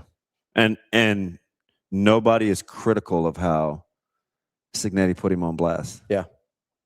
Yeah, man, guess you better do it Sig's way. Like, you know what I mean? Like, yeah. And that was the end of it. It's better get in line or get somewhere else. If it's Jimmy Johnson at Miami, he's been a bully. Yeah. Well, Jimmy probably lets the guys wear what they want. But say Jimmy would like to go. But he's clearly a good disciplinarian, though. Yeah. But it looks differently. Yeah, it's just it's fascinating. It's a fascinating case study. There's also a part of me that sits here and understands, but again, this is one of those we can't really say things out loud about that appear to be negative about Indiana. But there's also a part of me that understands that this cannot last. Becker is non-existent for 3/4 to half the football season, and nobody says a word. Mm-hmm. It's not, why wasn't he playing all year? Or where's this guy been? Or no, it's like, oh, genius, saving him for the right moment or whatever, right? Right? Yeah, it's like, wait, what? Wait, who's this guy with these great catches against Penn State? Yeah. Like he's been on the roster the whole time. It's weird. Because we saw this here with Pritchett when Pritchett wasn't starting. Right? Yeah. Oh, yeah. We're like, oh, wait, why wasn't he playing? If he's that good, why wasn't he playing the whole time? It's like there might be some other reasons, first and foremost, in terms of being ready and understanding what's going on and all that kind of stuff. But there's also, I sit here and know for a fact that, and again, he's done things that have never happened in college football history before. So I'm willing to acknowledge there might be some outliers here. I'm also hang on. Yeah. I just want to finish my Becker point. Yeah. Do you remember how many catches he had against Penn State? Not off the top, no. Do you want to know how many catches he had against Penn State? Yeah, how many do you have? 7. Okay. Would you like to know how many catches he had in combined leading up to Penn State? It was less than 7, wasn't it? It was exactly 7. I thought it was like 6. I knew he had basically doubled his catches. Yep. 1 against ODU, 1 against Kennesaw, 1 against Indiana State, a whopping 2 against UCLA in a 56-6 blowout, and 1 against Maryland. Well, and those first 3 are going to be blowouts too, right? I mean, so we're talking about garbage time. No. ODU was 27-14. Oh, that's right. Yeah, because that's the I think, right around there. Yeah, that was the closest game they played all year. Yeah. Basically. No questions asked. Like, no, it's fine. I mean, if that's us, well, where's he been all year? He just now using Sig doesn't get that. We did it with Emma Johnson 2 years ago, right? Oh God. We still do it. Oh, thank God. Hey, thank God Dana came, man. Woo. Shoot. No development from the running back coach or the running back himself, man. Damn it. Dana said he's playing. Is that how it went? Yeah, something like that. These people, man. Where do you land on the, like, we can take a break after this, but I mean, this has never happened in the history of college football before. Like, obviously it's not going to continue the way it's been the first 2 years, right? Like nobody just goes undefeated every year. Yeah. Right? So what does that look like in your mind of still giving Cignetti the benefit of the doubt, but also understanding at some point they're going to stub their toes? His resume is complete. So anything else is going to be considered an outlier unless he strings together multiple poor years. I'm not even talking about poor years. I'm talking about, like, what if moving forward they're in the 2 to 3 loss range? So that's why I think their fan base, it's advantageous. What are they going to say if they only win 3 games or lose 3 games in the next year and a half? Yeah. What are they going to say? Thank you for the national title, sir. Yes. Again, yeah. If I have a bag, yeah, and I'm like, oh, this is a recipe for 6. That's in there. Yep. He's just be like, this the bag. Yeah. What are they gonna say? Yeah. He could go 10-3 the next 3 years. And they're gonna wait on that 4th and be like, this the year. He just had to make a few tweaks. I don't think that's hyperbole. I don't think it is either. Here's my question from a national perspective, though, outside of the Indiana fan base. Because you mentioned how what media is calling out Cignetti. Well, no, so that's kind of my question is, like, obviously to this point, we've already gotten to we give him the benefit of the doubt. What would his record have to be before we start to question it? Like, if they went 6-6 this year, would we be like, hey, that's weird? Nope.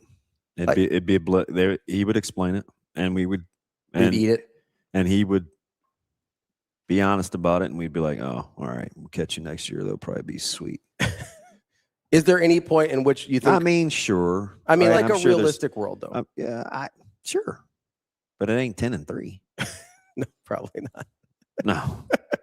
Right? I mean, no. They won a national title. Yeah, it still doesn't feel right to say. Like, it's really weird. It's just a weird thing to have to say that Indiana has a national title in football. A national title. Nobody there. Yeah, he's untouchable. Yeah.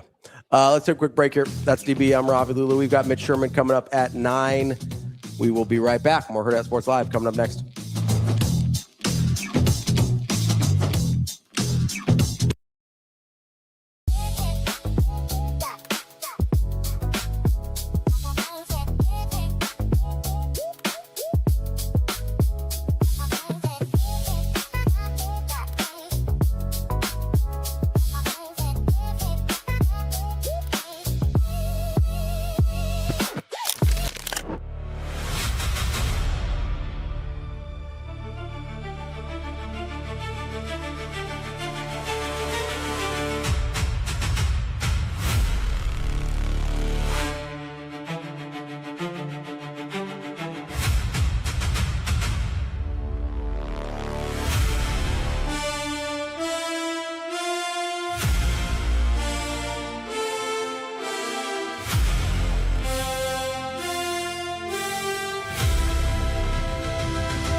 Where did the starting 5 of Creighton basketball's 2023 Elite 8 team all end up?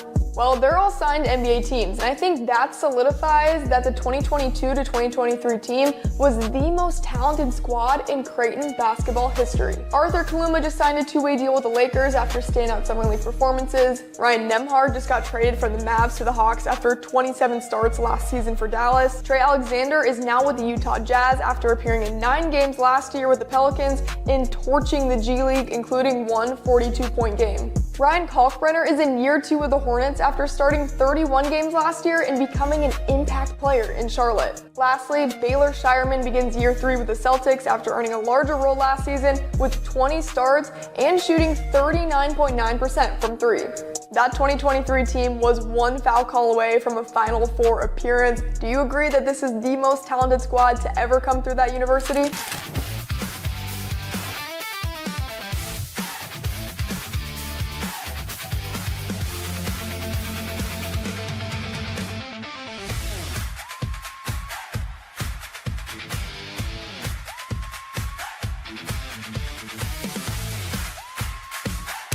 It's time to sizzle into summer at Edwards Kia. Lease the 2026 Kia Sportage EX starting at $249 a month. Turn up the heat on your next lease. This July, the savings are as hot as the season. We've also got the 2027 Kia Telluride S starting at $449 a month. Don't wait. Sizzle into summer this July at Edwards Kia. It pays to make the drive to Edwards Kia.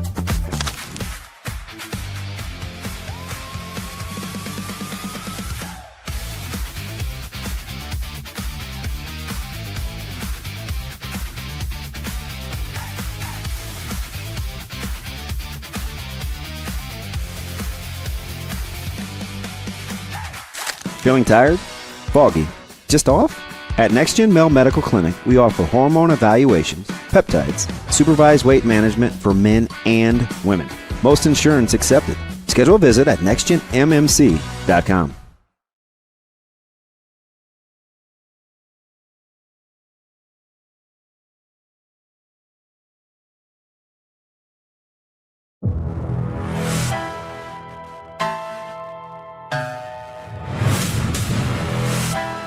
You're listening to Hurrdat Sports Live.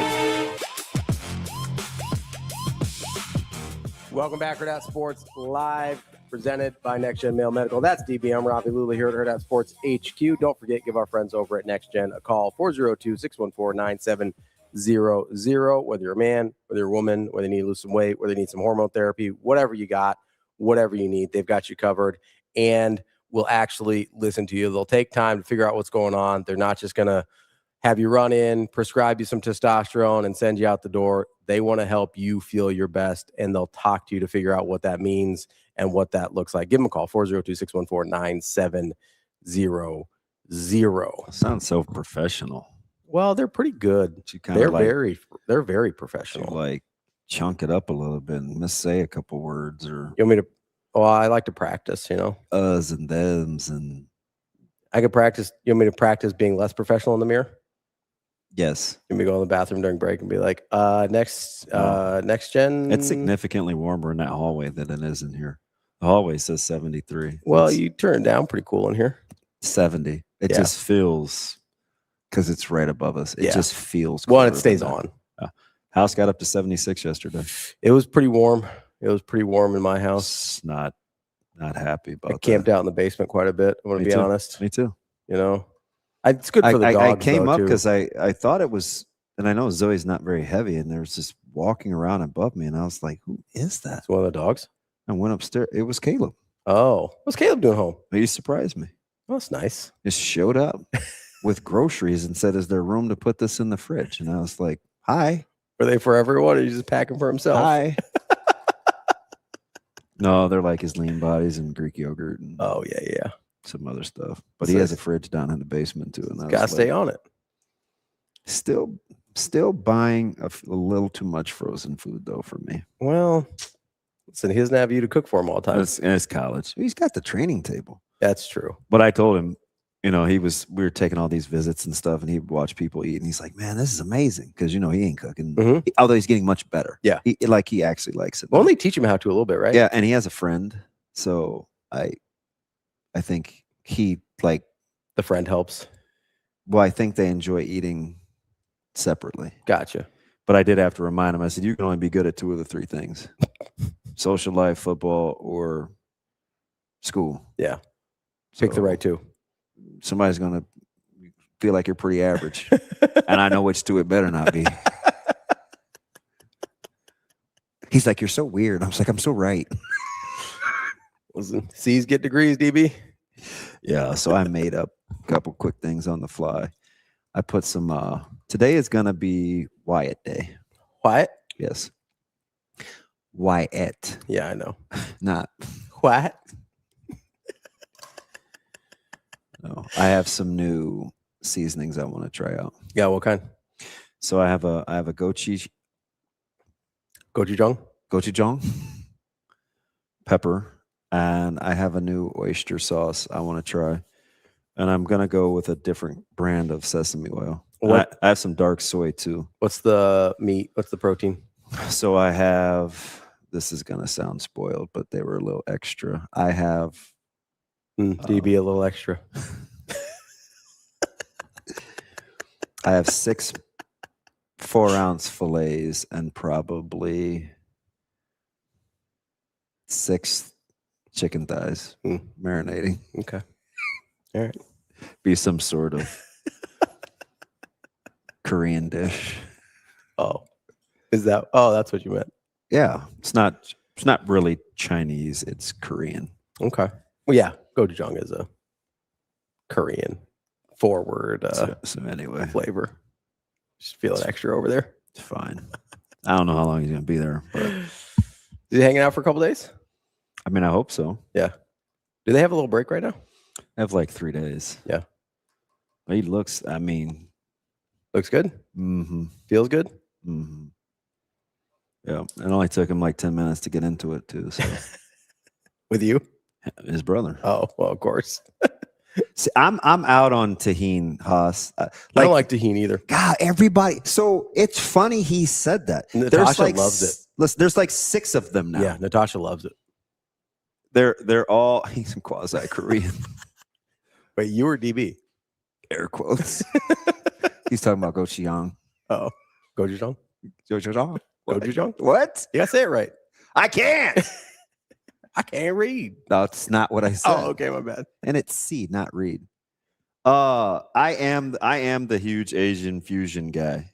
It's like I have Jia wine. I have. You spent a lot of time at the Asian grocery store. Yep. Yeah. Yep. Asian and Indian. Yeah. What were Caleb and Micah getting into? They went back and watched Caleb's junior year state championship. Gretna? Yes. Yeah. The second time. Yeah. So the one you guys where he'd been off for however long because of the collarbone, right? Yeah. Yeah. Yeah, that was a pretty good game. And then you just hear this like back and forth. And I open the door and they're like laying in the same bed, which is cute, right? Yeah. It's like they're close enough where they do that, but they can come out for like 5 hours. What I have both, Teach. Is that 14 receptions? Is that right? I'm going with black today. It's a little different. And I want more color too, which is why I'm using the dark soy. 14 receptions? Yeah. 2 picks? Yeah. Should have had a third. There's one that went off his hands. Yeah. And he should have taken one to the house. He was like 170. Yeah, he was little. He also hadn't played football in like 3 months. 13 weeks. You have to admit, you got to be pretty impressed I got all that right. Yeah, that's really good. What in the world is Italian Asian fusion, Husker P? That sounds terrible. Italian Asian fusion at Lake Como. He's so bougie. There was a place here in Omaha that Italian Asian fusion? Natasha walked by and it was like Isn't that just pad thai? No. Nope.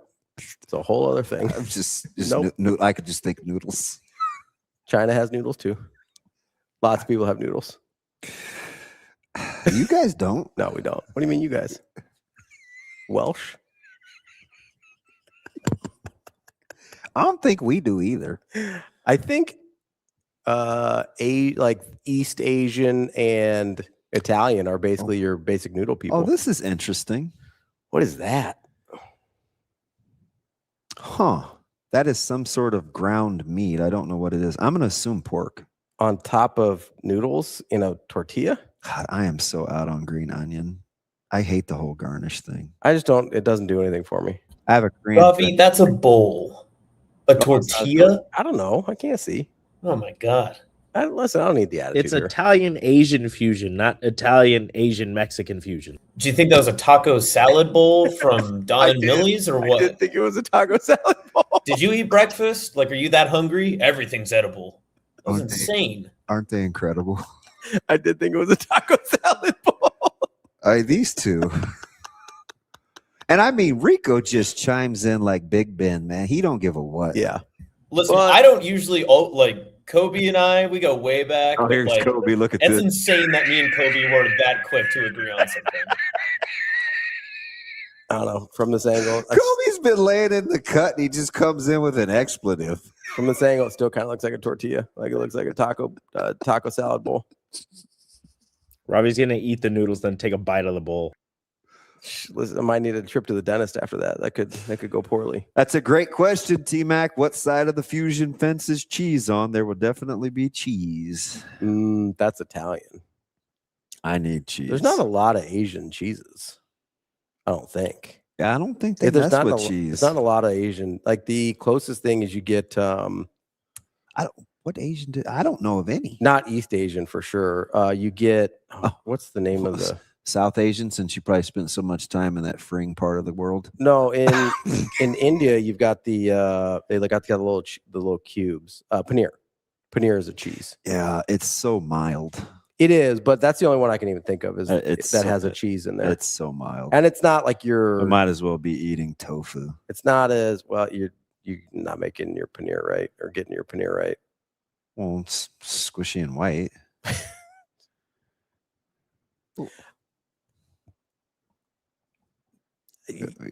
Exactly. Yeah, no, that's not what paneer is supposed to look like. That looks like tofu. What? There's apparently a place here in Omaha that is Mexican Asian fusion, and yeah, I saw Scotty Eats did a food review there. The idea of it made Natasha pretty mad. She's like, that's real. She's like, that's real dumb. Is she a purist? Is that the cook in her? I think so. Like she'll do some fusions. She's not a mashup fusion person. She wants it to make more sense than Mexican Asian did in her mind. Russian Chinese. He said depends on the cheese. I need to learn more. I don't know what. I'm not really familiar. I've never seen a Chinese or Thai food dish with cheese. I don't think. Yeah. But yeah, she doesn't like that particular fusion. Didn't think it made a lot of sense. She'll do like Asian fusion where there's like different Asian foods. They kind of have similar flavor profiles that overlap a little bit in a way that makes more sense to her. Is she as principled as you? Yeah, about different things. And she probably has a better basis for hers. Because she's well educated and good at what she does. This dude said, yeah, that's not what paneer is supposed to look like. So I'm just going to send you this because I don't like arguing with my Indian friend because he should know more than me. But clearly, I wasn't that far off. And you said it like a condescending prick. You go, yeah, that's not what paneer is supposed to look like. It's clearly what paneer looks like. Yeah, that doesn't look like what the other one did. It does too. Nah. Just because it's white doesn't mean everything looks the same.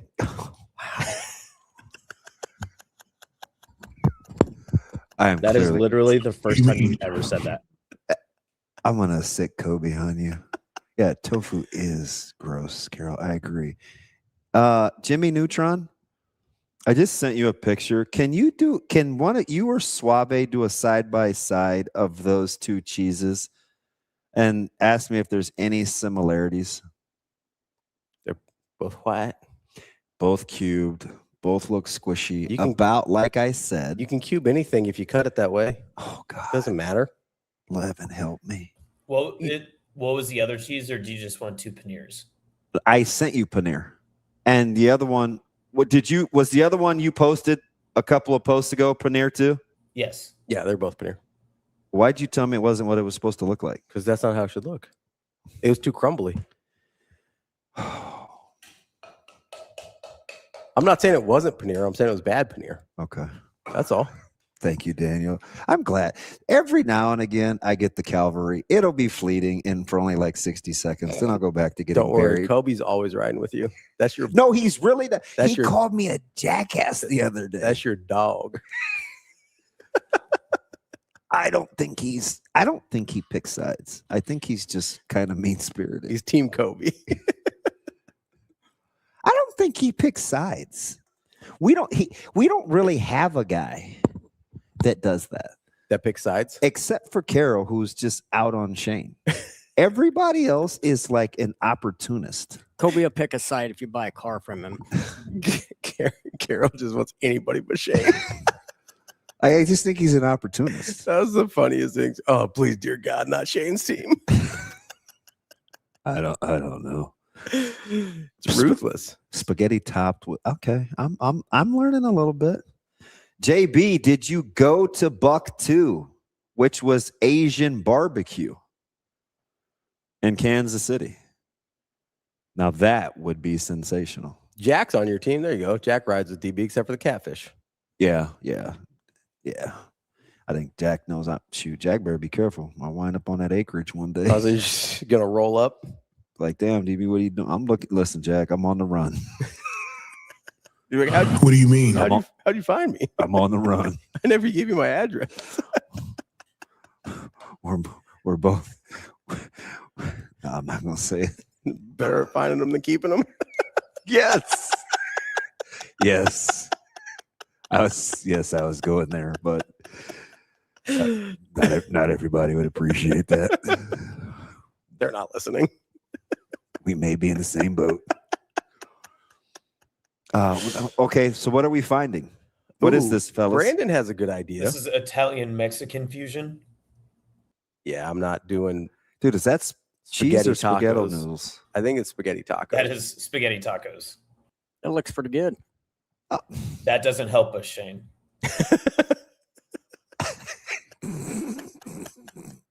Well, you guys all woke up at the same time. If Mr. Hungry Man comes in and is like, that looks pretty good, I don't think that's. Shane, you have better than a frozen dinner palate. Well, don't you? Yeah, I would eat that, except for the tomatoes, but not on that. Brandon, I think Brandon had a good idea. He said once a month, everybody, someone should choose a place that everybody has to try. Yeah, I know. So I think the one that was the most popular that everybody had kind of been to was Cleo. And I was like, that seemed to be hot. Oh, yeah. Cleo was very popular. It's pretty new, relatively. Yeah, you can get it on both sides of town, too. Yeah, they just opened the one out west, right? Yeah. Austin, your palate is fairly primitive, but what's your favorite ethnic food? Excuse me? Mexican? Why is my palate primitive? You're still making tuna casserole as an adult. Do you think I eat that every day of the week? I've kind of seen what you brought. No. I think we're to the point. I think that's the only thing we know about you. One time you made tuna casserole. Is everything a casserole? No. Not everything's a casserole. Okay. Can you just answer the question? What was your question? What's your favorite ethnic food? I probably have to go Italian? I want to say Italian, but is that ethnic? Yeah. Okay. Yeah, I would go like Italian. I think I love like the baked dishes and pasta dishes and stuff. I think that's one of my go-to. I think if you have a really great sauce, like I really enjoy sauce. Rico, what about you? I'm Hispanic. Does that count as an ethnic dish? Yeah. I mean, you could say you like your native food. I like my native food. Is that your go-to? Like you're just going out and ordering beans and rice, or what are we doing? I mean, not that I'm down on it. I'm just wondering, am I hearing you clearly? Like, are you just out? Okay. What's your go-to protein? If I'm making it, pork chops. In the ethnic food. In pork chops. You're making Hispanic pork chops? Is that a thing? I mean, I don't know if they're just pork chops. You deep fry them. Okay. I also really like Cuban food. Cuban food's very good. So I'll turn you on to something. There's a food truck. I think it's still on Rose Blumpkin Drive. That's all I'll say because I don't give out, Try them. Or her, I should say. Yours is some kind of Asian, right? Tough. Because you don't like Italian. It's last. You like Mexican, but you don't get second to last. You don't get good Mexican very often. So it's gotta be Asian. What else is there? Greek. Oh, Greek. And Indian. Fair. Does the Americanized Chinese food count? Yeah. What would that be? Like any Chinese food you get here. Like Chinese food you get here that's not like He not said like a family run restaurant. CDV, that's why I can't mess with you. Isn't all food ethnic? I go Italian. I love it. That's so again, Just very Daniel-ish. I love Italian food. I know you do. It's good. That's DB. I'm Ravi, Lulla. Mitch Sherman coming up next year on Hurrdat Sports Live.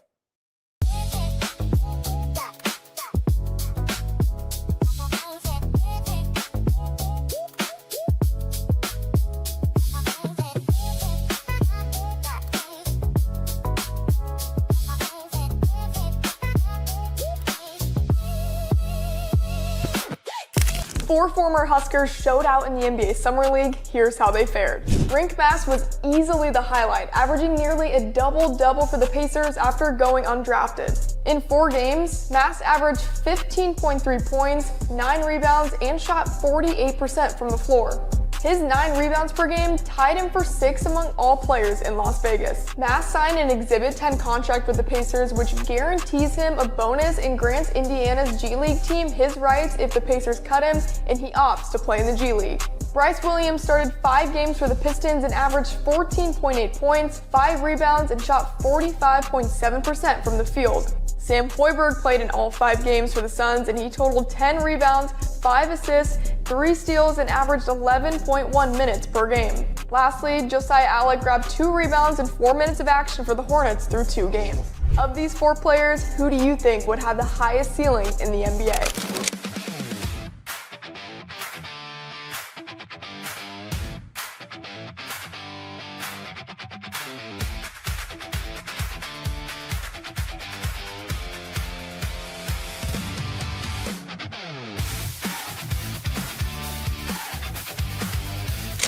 Are you feeling off, low energy, or asleep? At Next Gen Male Medical, we not only evaluate your testosterone, but overall health. Schedule a visit at nextgenmmc.com. Together, we'll get you back on your game.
You're listening to Hurrdat Sports Live.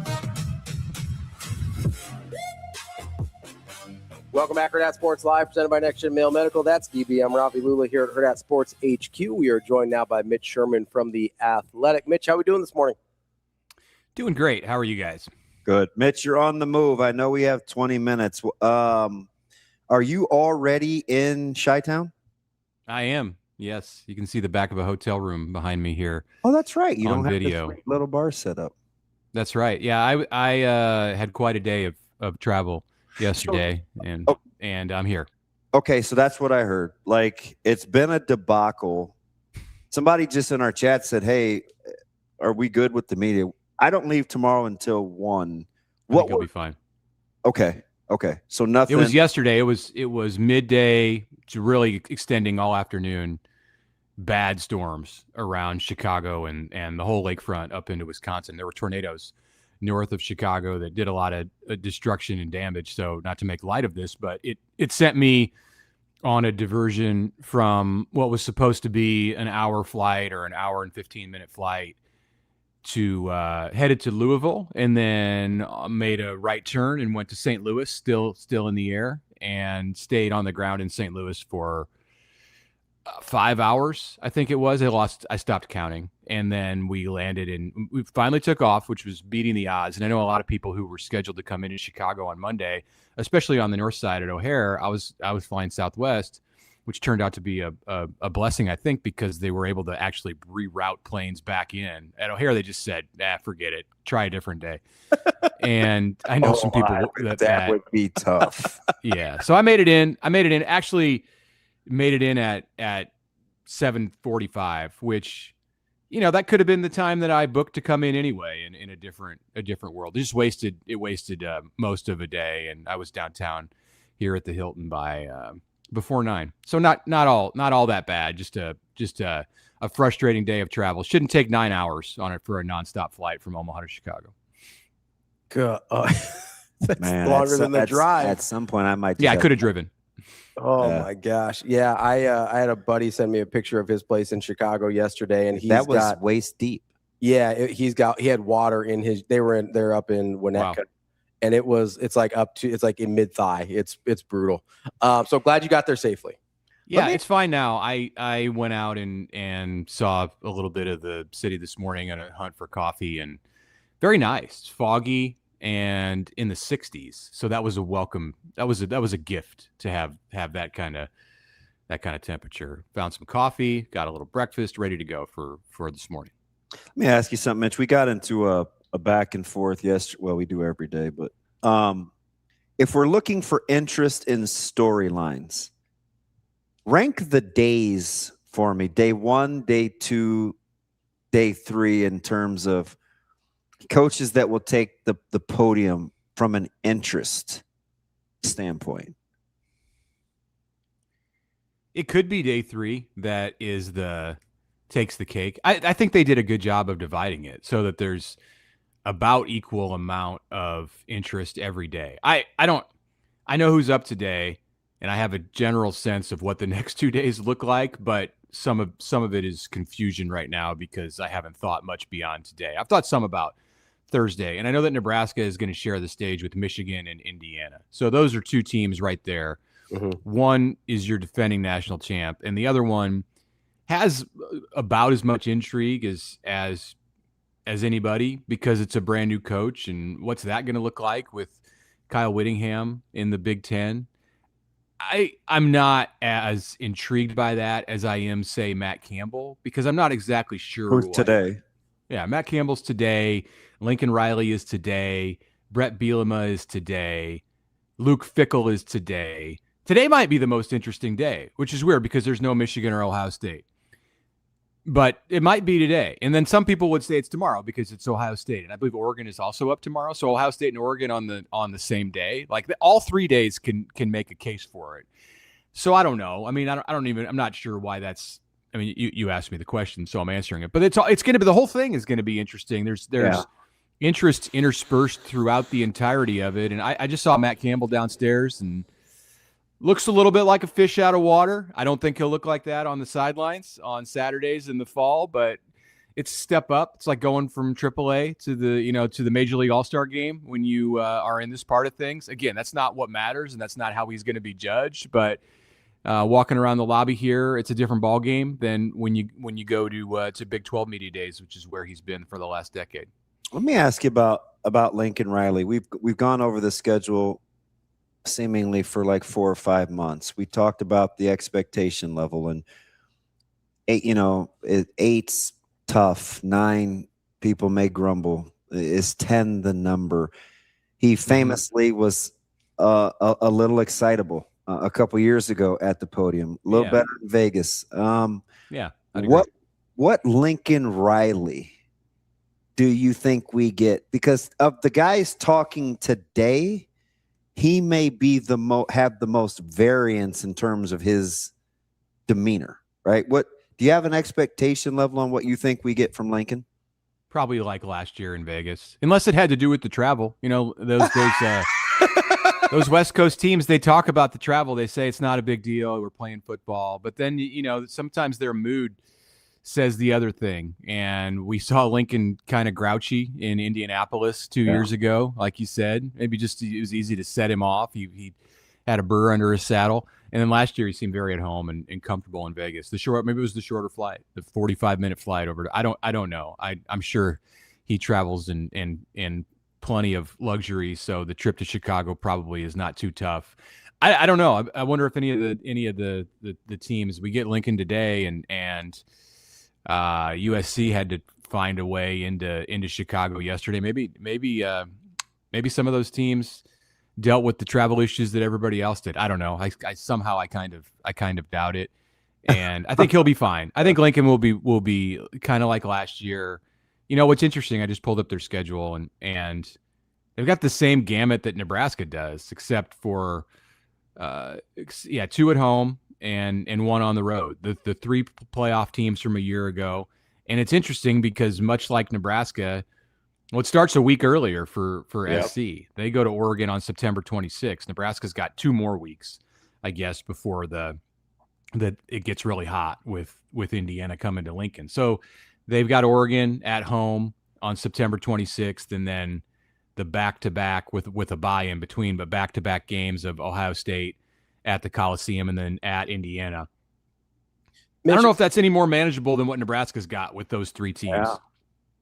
Mitch, what are you looking at with Luke Fickell? He's kind of a guy that hasn't given us a ton in the past, but he's in one of the, I think, sort of stranger positions in the conference this year with his job security. Not only that, but also the kind of the turmoil within the athletic department with that amount of turnover and new AD and everything there. The old AD says we're got more commitment in terms of resources, and then steps away almost immediately. Like, he seems to be in one of the more unique spots in the conference this year. Yeah, and I think it's time for Wisconsin to make a jump or make a change. And when you see a new athletic director brought in, I mean, Sean Eichhorst has been in this position before. He was in this position somewhat at Nebraska with Bo Pelini, and this is like standard operating procedure. They're going to evaluate Luke Fickell and the Wisconsin program on how it goes this year. I think they genuinely go into this with an open mind, which is not always the case when you get a coach in this position. Sometimes his grave is already dug, and I don't think that Wisconsin is a place that does that. I think Wisconsin would love for this to work. The administrators at Wisconsin, and it's not just the athletic director that's new. They've undergone so much change at that school with the chancellor and the university president. So yeah, they're kind of they're untethered a little bit right now, I think is how I would put it. Your most established person among that leadership chain is the one who's on the hot seat, and that's a tough place for Fickell to be, and I think it's a tough place for that Wisconsin football program to be. So they're going to have to catch fire or something like that, and have a pretty good turnaround from what we've seen the last couple of years. Or I do think that this will be the last time we see Luke Fickell at this event. Are you surprised it hasn't worked at Wisconsin with Fickell yet? You know, going back to the year that Fickell was hired, it was like within 1 week or a couple of days, and Matt Rule was hired at Nebraska.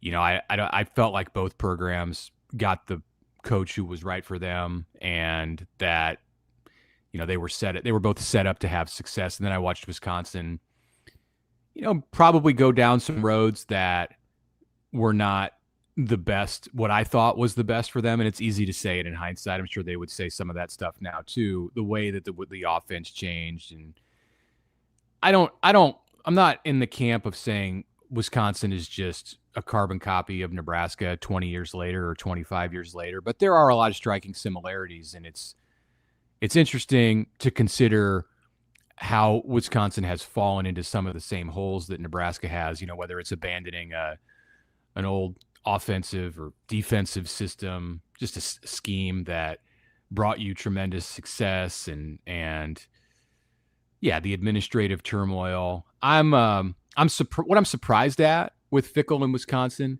is that it's taken the path that it has. I'm not shocked that Wisconsin has fallen off the level that we saw with Paul Christ and Barry Alvarez. Like, I think that you know, that was their Bob Devaney, and you know, I mean, I'm not comparing Christ to Tom Osborne, but that was their golden era, and they've they've fallen off. I'm not shocked at that, but I'm surprised that some of the decisions have been made that we've seen over the last 3 years.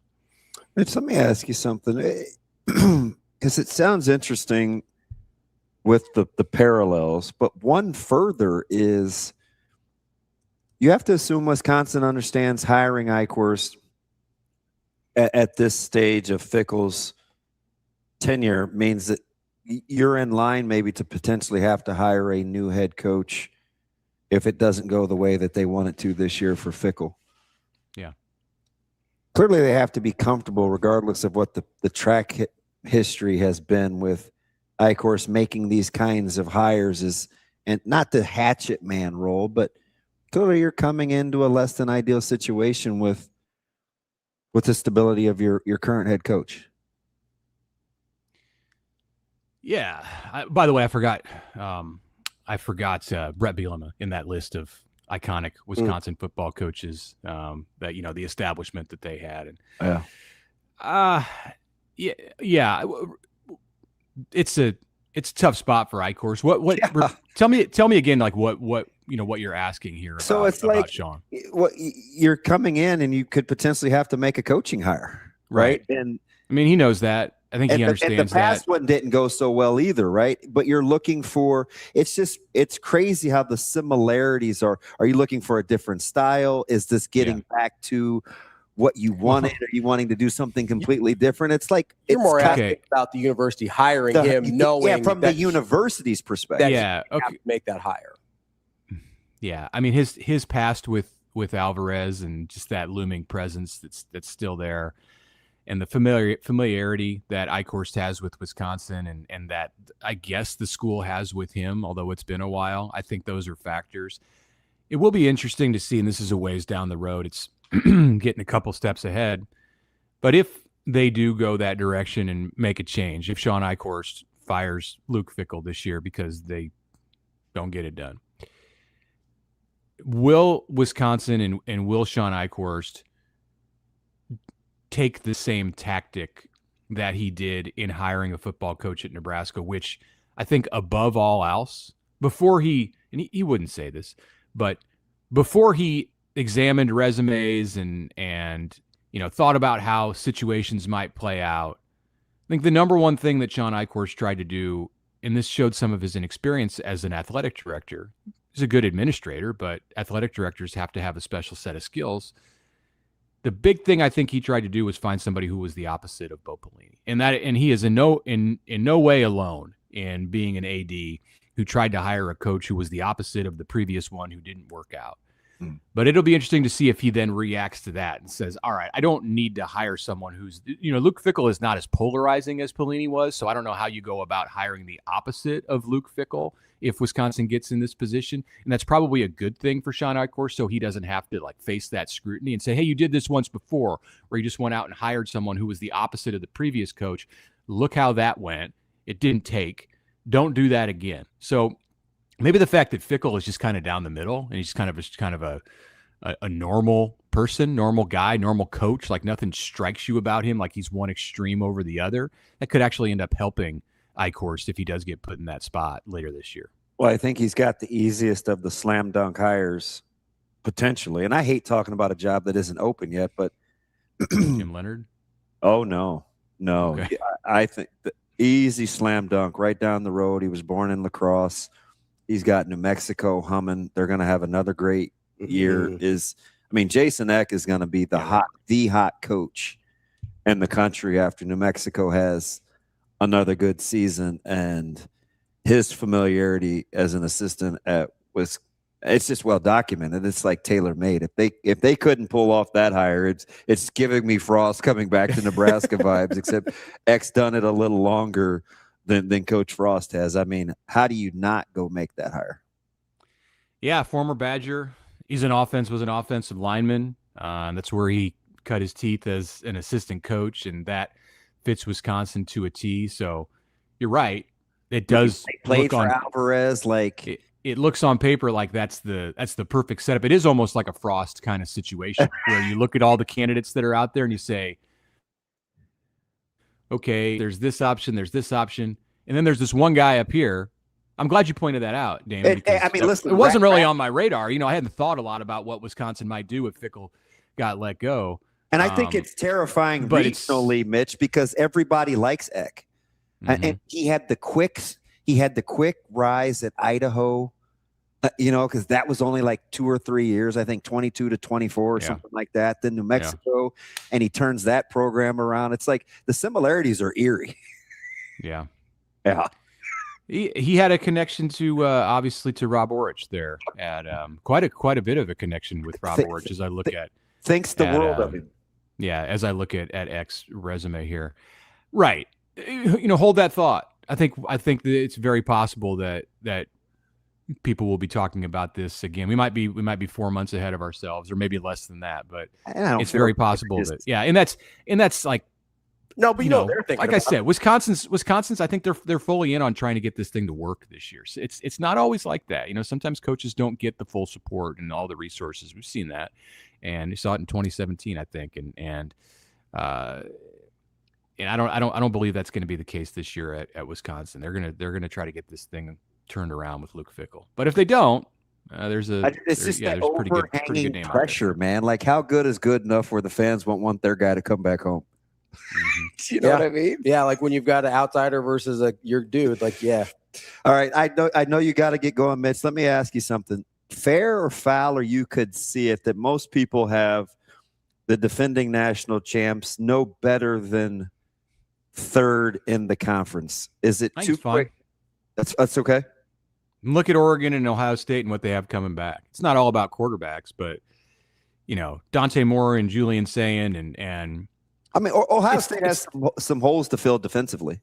Right. It's not and there's a ton of confidence and Patricia and that coaching staff to be able to do it. Like Ohio State's going to have extreme talent on the defensive side. If they don't get it done, they've been in a situation before where they had to replace a lot of people on both sides of the ball, and it's worked out pretty well. So it's not a talent issue if Ohio State isn't in the top 2 of the league. I don't think it's a slight to Indiana at all. Curt Cignetti will probably take it as a slight, and we'll get to hear peak Curt Cignetti talking about that. I would imagine on Thursday. Like, why not? You just went 16-0. You beat everybody, and you whooped them all.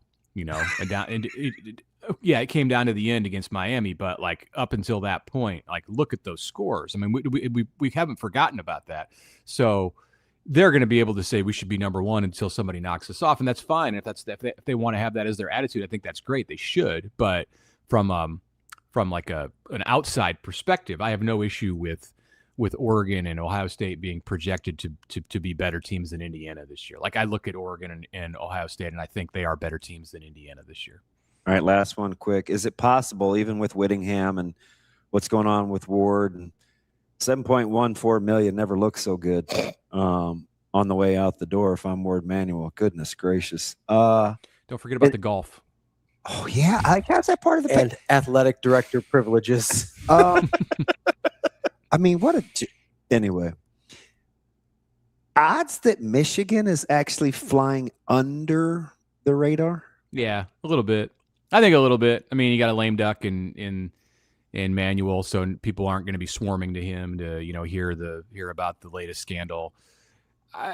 And Whittingham is not somebody who is, I don't think, and I haven't spent a lot of time around him, but watching from a distance, I think that he's the guy who's going to ruffle a lot of feathers and like create big headlines at Big Ten Media Days. Like, he'll gladly let Cignetti have the spotlight on Thursday. So yeah, I do think Michigan's under the radar a bit. Now this is going to be a lull. Like, that's not always going to be the case. Michigan's always going to attract attention, and the day will come again, but probably not this week. That's Mitch Sherman from The Athletic. Mitch, enjoy Big Ten Media Days. We'll talk to you later. We appreciate it. Thanks, guys. Thanks, Mitch. See you tomorrow. That is Mitch Sherman from The Athletic. Let's take a quick break here. We can dive back in. There's a lot of interesting stuff there, especially the Wisconsin thing is fascinating.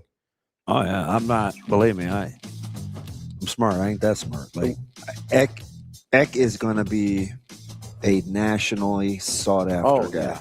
Yeah. In that backyard. Yeah. Is where he's from. That's a La Crosse, Wisconsin guy.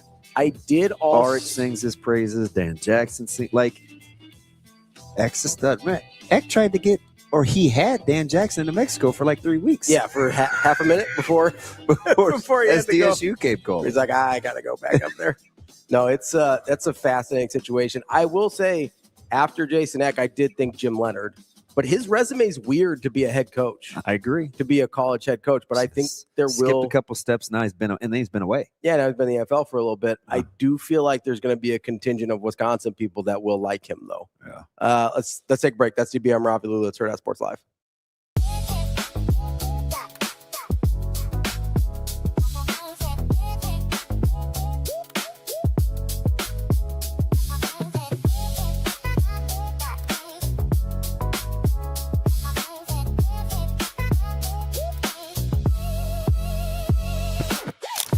It's time to sizzle into summer at Edwards Kia.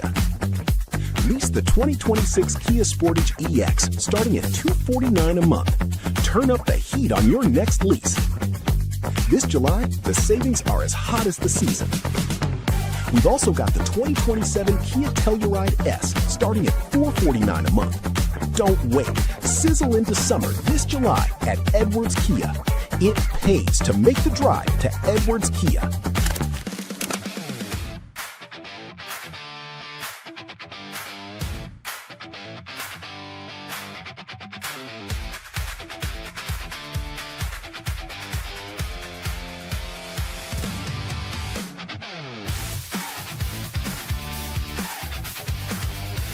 If losing weight is harder than you expected, it's not just about willpower. At Next Gen Male Medical Clinic, we build a supervised plan around your body, not someone else's. Schedule a visit at nextgenmmc.com. Let's get you moving forward.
Aiden Ames transferring to Creighton volleyball needs to be talked about more. Ames left Texas to join the Blue Jays, and she's a bigger get for CU than I think people are talking about. She's a 6'4" middle who led the Longhorns in blocks last season with 109. Ames just helped the USA's under-21 team to a gold medal at the Pan Am Cup. She was one of 14 players on this roster. The rising junior had 5 kills and an ace during that gold medal match against Canada. Brian Rosen has reloaded this Creighton squad with plenty more talent around Ames, like former Kansas setter Katie Dalton and more. Creighton's non-con schedule is stacked once again, full of big-time opponents like Texas A&M, Nebraska, Purdue, USC, Minnesota, and more. So the Jays will have another year where they can boost their resume for the NCAA tournament. After another Elite Eight appearance, the Blue Jays are right back in the conversation for another deep run, and maybe even the team's first Final Four.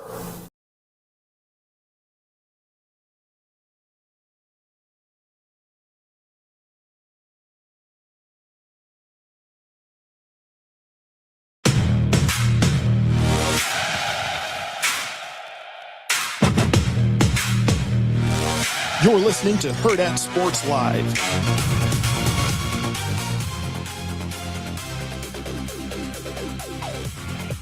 Welcome back, Hurrdat Sports Live. That's DB. I'm Ravi Lulla here at Hurrdat Sports HQ. Coming back. Shane, are we back? Back in a minute. About a minute. How we doing? 30 seconds. Can I just say, Man, I feel like I'm in Ooh Babies, man. These have like I don't know what that means. What's a ooh baby?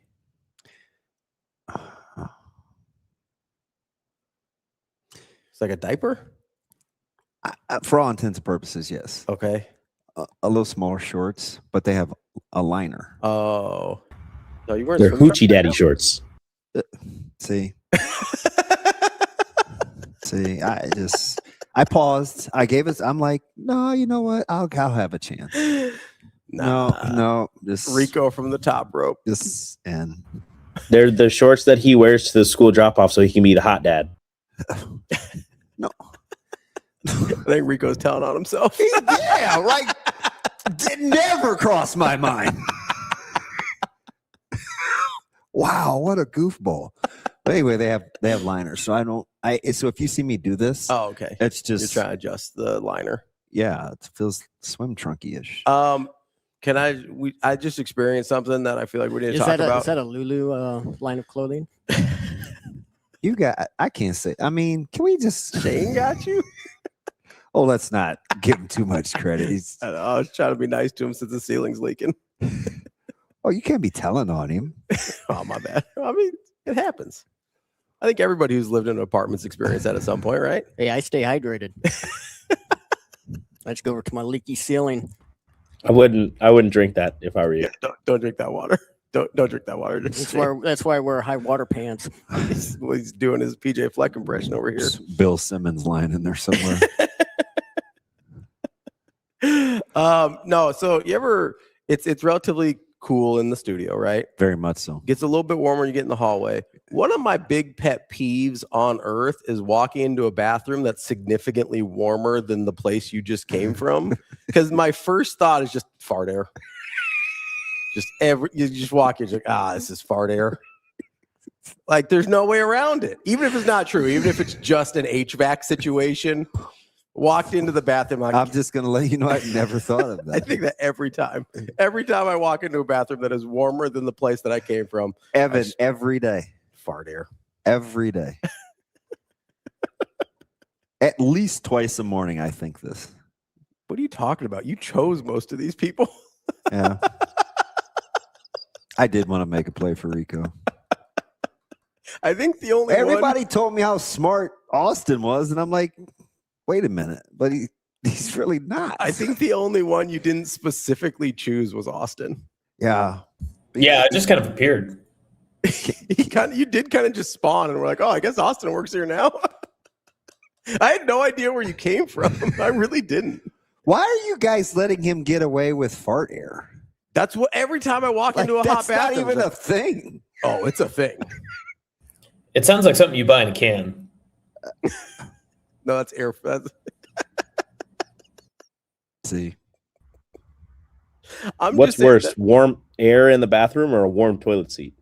Oh, you definitely want a warm toilet seat, don't you? Not in a public restroom. Absolutely not. Well, I don't sit. Look who you're talking to. I know you don't go to the bathroom in public, so I'm trying to just inform you right now. If you sit down on a public toilet seat and it's warm, it's just instant like nausea almost. It's like, oh God, somebody's ass has been here recently. Oh God. And they were cooking. Just a rumbling, bumbling, stumbling. I mean, what? Channel 3 Sean says fart air is the one thing I'll miss the most in the South Stadium restrooms. Unbelievable. You know what I'm talking about. Don't point at me. Don't put that crap on me, man. Who sat on enough public dukers where they're grading warmth? Listen, not all of us will abstain from all food consumption to avoid going to the bathroom in public. That is so gross. And sometimes, God, that is when you're taking a trip with your friends to Indiana and the gods are working against you, things happen. Were you cursed by Poseidon? I was cursed by Poseidon on my Odyssey to Indiana. And instead of the Cyclops, I had Montezuma's Revenge. It was terrible. Wow. And I will say, the god of the sea in your bowels.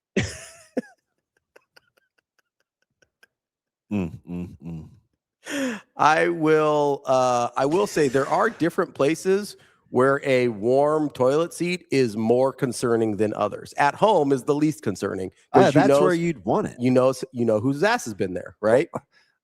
That's all we're talking about here. We're talking about temperature of toilet seats. Whose butt has been where I just sat? Okay. Right? Probably the most concerning is truck stop, I would say. Truck stop is very high on the list. There's one truck stop that has like automatic seat warmers, and it's very concerning every time. It throws me off. Sit down, you kind of get a hot butt. I knew your face was going to do that exact thing as soon as he said there's this one truck stop. And your head just goes. We always stopped at it on track trips on our way down to one of the Missouri schools or Kansas schools. What brought up this topic is I walked into the bathroom here at the office and I walked in. It is exceptionally warm. It was like 10 degrees warmer than the hallway. And I was like, there. God damn it, fart air. I think Bill does that so we get in and out faster. Well, don't tell that to the guy that's in there now. I didn't realize anybody was in there at first, and I'm just talking to you, and all of a sudden his shoes are tapping, and I was like, oh, listen, geez. Not to those people, but those people over there, they love to cook in that bathroom. And I'm not talking meth. It's Breaking Bad. More like breaking the toilet. More like breaking bowls in there. You know what I'm saying? So, anywho, does hiring Jason Eck in the conference terrify you? I'm not excited about it. I wasn't excited about them getting Luke Fickell, though, either, because I thought Luke Fickell was a good hire. What if they win? Like, it's just funny. So, I think we are in a situation here with Wisconsin where it's just turned already on him, and I don't think he can get it back. Yeah, I don't know. They win 9. Nobody's saying anything. No, I understand that, but I also understand that if the tide is turned against him in terms of within the athletic department and things like that, that when you start to hit hiccups in the road there, it makes it much harder to win 9 outside of just the football games and the schedule. So that's my concern as much as anything is if the tenor has changed against Luke Fickell already, I think it's just going to be really hard to get to a number that's satisfying for people, especially if you've got let's say New Mexico goes, I don't know, 11-1 this year. So is it basically just he and Lincoln Riley that are on the hot this seats? talk? Do you guys have the hot seat graphic? Is this a thing? I don't remember if there's any other Big Ten coaches on there, but those two were for sure. Who pulled this? It's from On3 originally.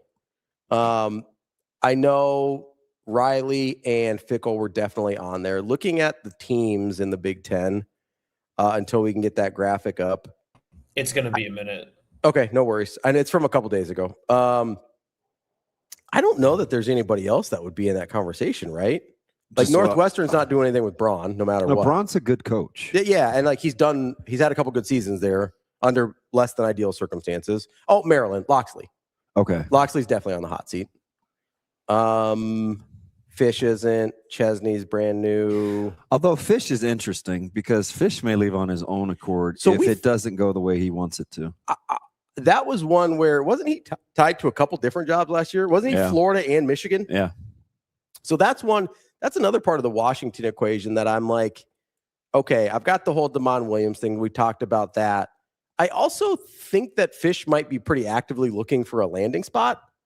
I don't know how much he loves being it just doesn't seem like he likes being there. It seems like every offseason he's sort of looking to get out. So I don't know. That one's weird for me too, in terms of, but I don't think he's going to get fired to the point of being on a hot seat. Lincoln Riley, Bill Belichick, Bill O'Brien, Norvell, Fick, Locke, Aranda, Satterfield, and Beamer. God, we're back on the Beamer talk. Well, let's see where. I'm just telling you, there's a ton of guys that are going to be on the move, like potentially, right? I mean, Brahm's going to be hot. Mm-hmm. Drinkowitz would be hot. X going to be hot. You mean hot in terms of commodities, not seats, right? Yeah. Okay. As a guy, J.G. Kinney. Oh, yeah, Texas State. People hot. thought he was going to get a job last year. Would be hot. And probably could have if he had taken one. I think he got offered jobs last year. I don't think we know that officially, but I mean, yeah. So Beamer, Ty Helton would leave probably Western Kentucky. Oh yeah, people like Helton a lot. Yeah. Like this would be an interesting cycle because some of these jobs are really good. So I'm glad you brought that up because there's one job on here. Can we bring that list back up again one more time? I'm sorry, guys. There's one job on here that I think is particularly good that I would bet a pretty good amount of money is open next year. You want to take a guess? So it's not, are you asking me as though it's not the obvious? I mean, who do you think the obvious is? Florida State. I think North Carolina. We keep saying that though. What do you mean? That's a good job? Yeah. I don't know. I think it's are a you good talking job. Dre Bly, Greg Ellis, Ebenezer Ekubon good? That was like what do you mean good? I think based on the way they have spent money, the way they've structured things, that they have resources. They're in an ACC that is outside of like Miami, pretty doable, right? I know SMU is good, but the ACC is not scary. No. You can navigate the ACC. Are you coming around on SMU or where are we at? Because I like SMU. I'm just not sitting on Kevin Jennings as like a Heisman favorite. Okay. Like I like SMU. You know I like Rhett Lashley. And Kevin Jennings is a nice quarterback. He's going to put up good numbers. I don't trust his decision-making in high leverage moments. That's my only issue. But they're going to be good. Like they're 10-2 is probably what I would bet on for SMU. Miami's going to be good. Florida State is a crapshoot. Clemson is a crapshoot right now. You don't have a lot of heavy hitters to navigate through if you're at North Carolina in the ACC. I have a question for you. Yeah. Since 2006, well, I'll just give you the 2000s. Okay. So last 25, 26 years. 25 years of college football. The 2000s. Okay. How many double-digit win seasons does Carolina have? Since 2000. I'm going to say 4. Who was the coach? Mac Brown was one of them. The second time around for Mac Brown, I think. Mac Brown has no double-digit wins. Okay, I'm incorrect there. He had one good year with them, didn't he? Like his first year back, they were pretty good. It's a type of hat I could see you wearing. A type of hat? Mm-hmm. Oh, Larry Fedora. Larry Fedora. I'm not a Fedora guy. That's okay. How many seasons? If it's only Fedora, I think it's probably got to be just 1 or 2 then. 1. Is it a good job? I do think it's a good job. Okay. I think it's a job where there's a lot of opportunity. Okay. Because Mac Brown had the last one. That's in 98? 97? Oh, yeah, 98. He took over. 96, they went 10. They won 10. And he went back to back, right? Yeah, that's Ekubon, Dre Bly, yeah, Greg Ellis. That's how he got the Texas job. So I think it's a good job. I really do. 1 double-digit win season. Yeah. I don't know. Is it just history that you think makes it not as good of a job? Listen, I cheer for them. No, I know. They just never win the way that I want them to. I get that. I think they have the opportunity to. I think they have the opportunities to do so, though, if they got it right. Maybe. History says it's not. UNC gave Mac Brown the suit. They did Bill. Yeah, there was a recommitment, but I don't know. I think if it's necessarily if then. I don't know, but because I think they're at similar stages in their want to. So that's a good point in terms of their commitment to being there and doing the work. Yeah, yeah. So the part I get what Kobe's. You know what I mean? Like on the surface. So, but they got him at weird stages. They did, and the Belichick hire was just weird in general, right? Like he had the weird opt out that he could take an NFL job and not really cost the university any money before last year. He seems really only interested in getting back to the NFL, which doesn't seem like it's going to happen. Obviously, you've got the thing with Lombardi right now in terms of the complaints against him within the athletic department. You've got an investigation from the CSC over the entire football program right now. Like, that's a really weird spot that they're in. I think obviously they have resources. We see it in basketball. Now, are they willing to commit those resources to football long term? I don't know. But there is money there. I think the right coach can get the money where it needs to be. And I think it's a pretty navigable landscape that they're in the ACC. Remember once upon a time we liked Larry Fedora? Yeah, coming off Southern Miss. Yeah, Larry Fedora hasn't coached anywhere since the New Orleans Breakers. In 2022. That's crazy. How old is he now? He's not that old, right? 60. I would say 60, pushing 2 maybe. He's 63 now. Still looks relatively young. 63 years old. He's not coaching. He was Yeah, his resume post Carolina is rough. It hit the deal. Texas analyst, Baylor OC for a year off, New Orleans Breakers. Yeah, that's tough. Maybe he just made his money. He's like, I'm over it.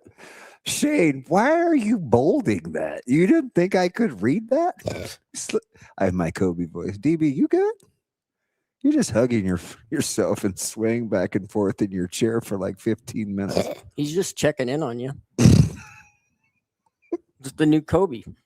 No. There will be no such thing as the new Kobe. Kind, compassionate, concerned. Yeah, I don't see that coming at all. Yeah, I know capital letters. I mean, he's good. No curse word. That was interesting. Do you think Florida State's a better job than North Carolina? Yes. Because they've got their own bugaboos down there. They do. State school, like I get it. State school, lot of opinions, a lot of fingers in the pots. Not probably the commitment financially that people think they have.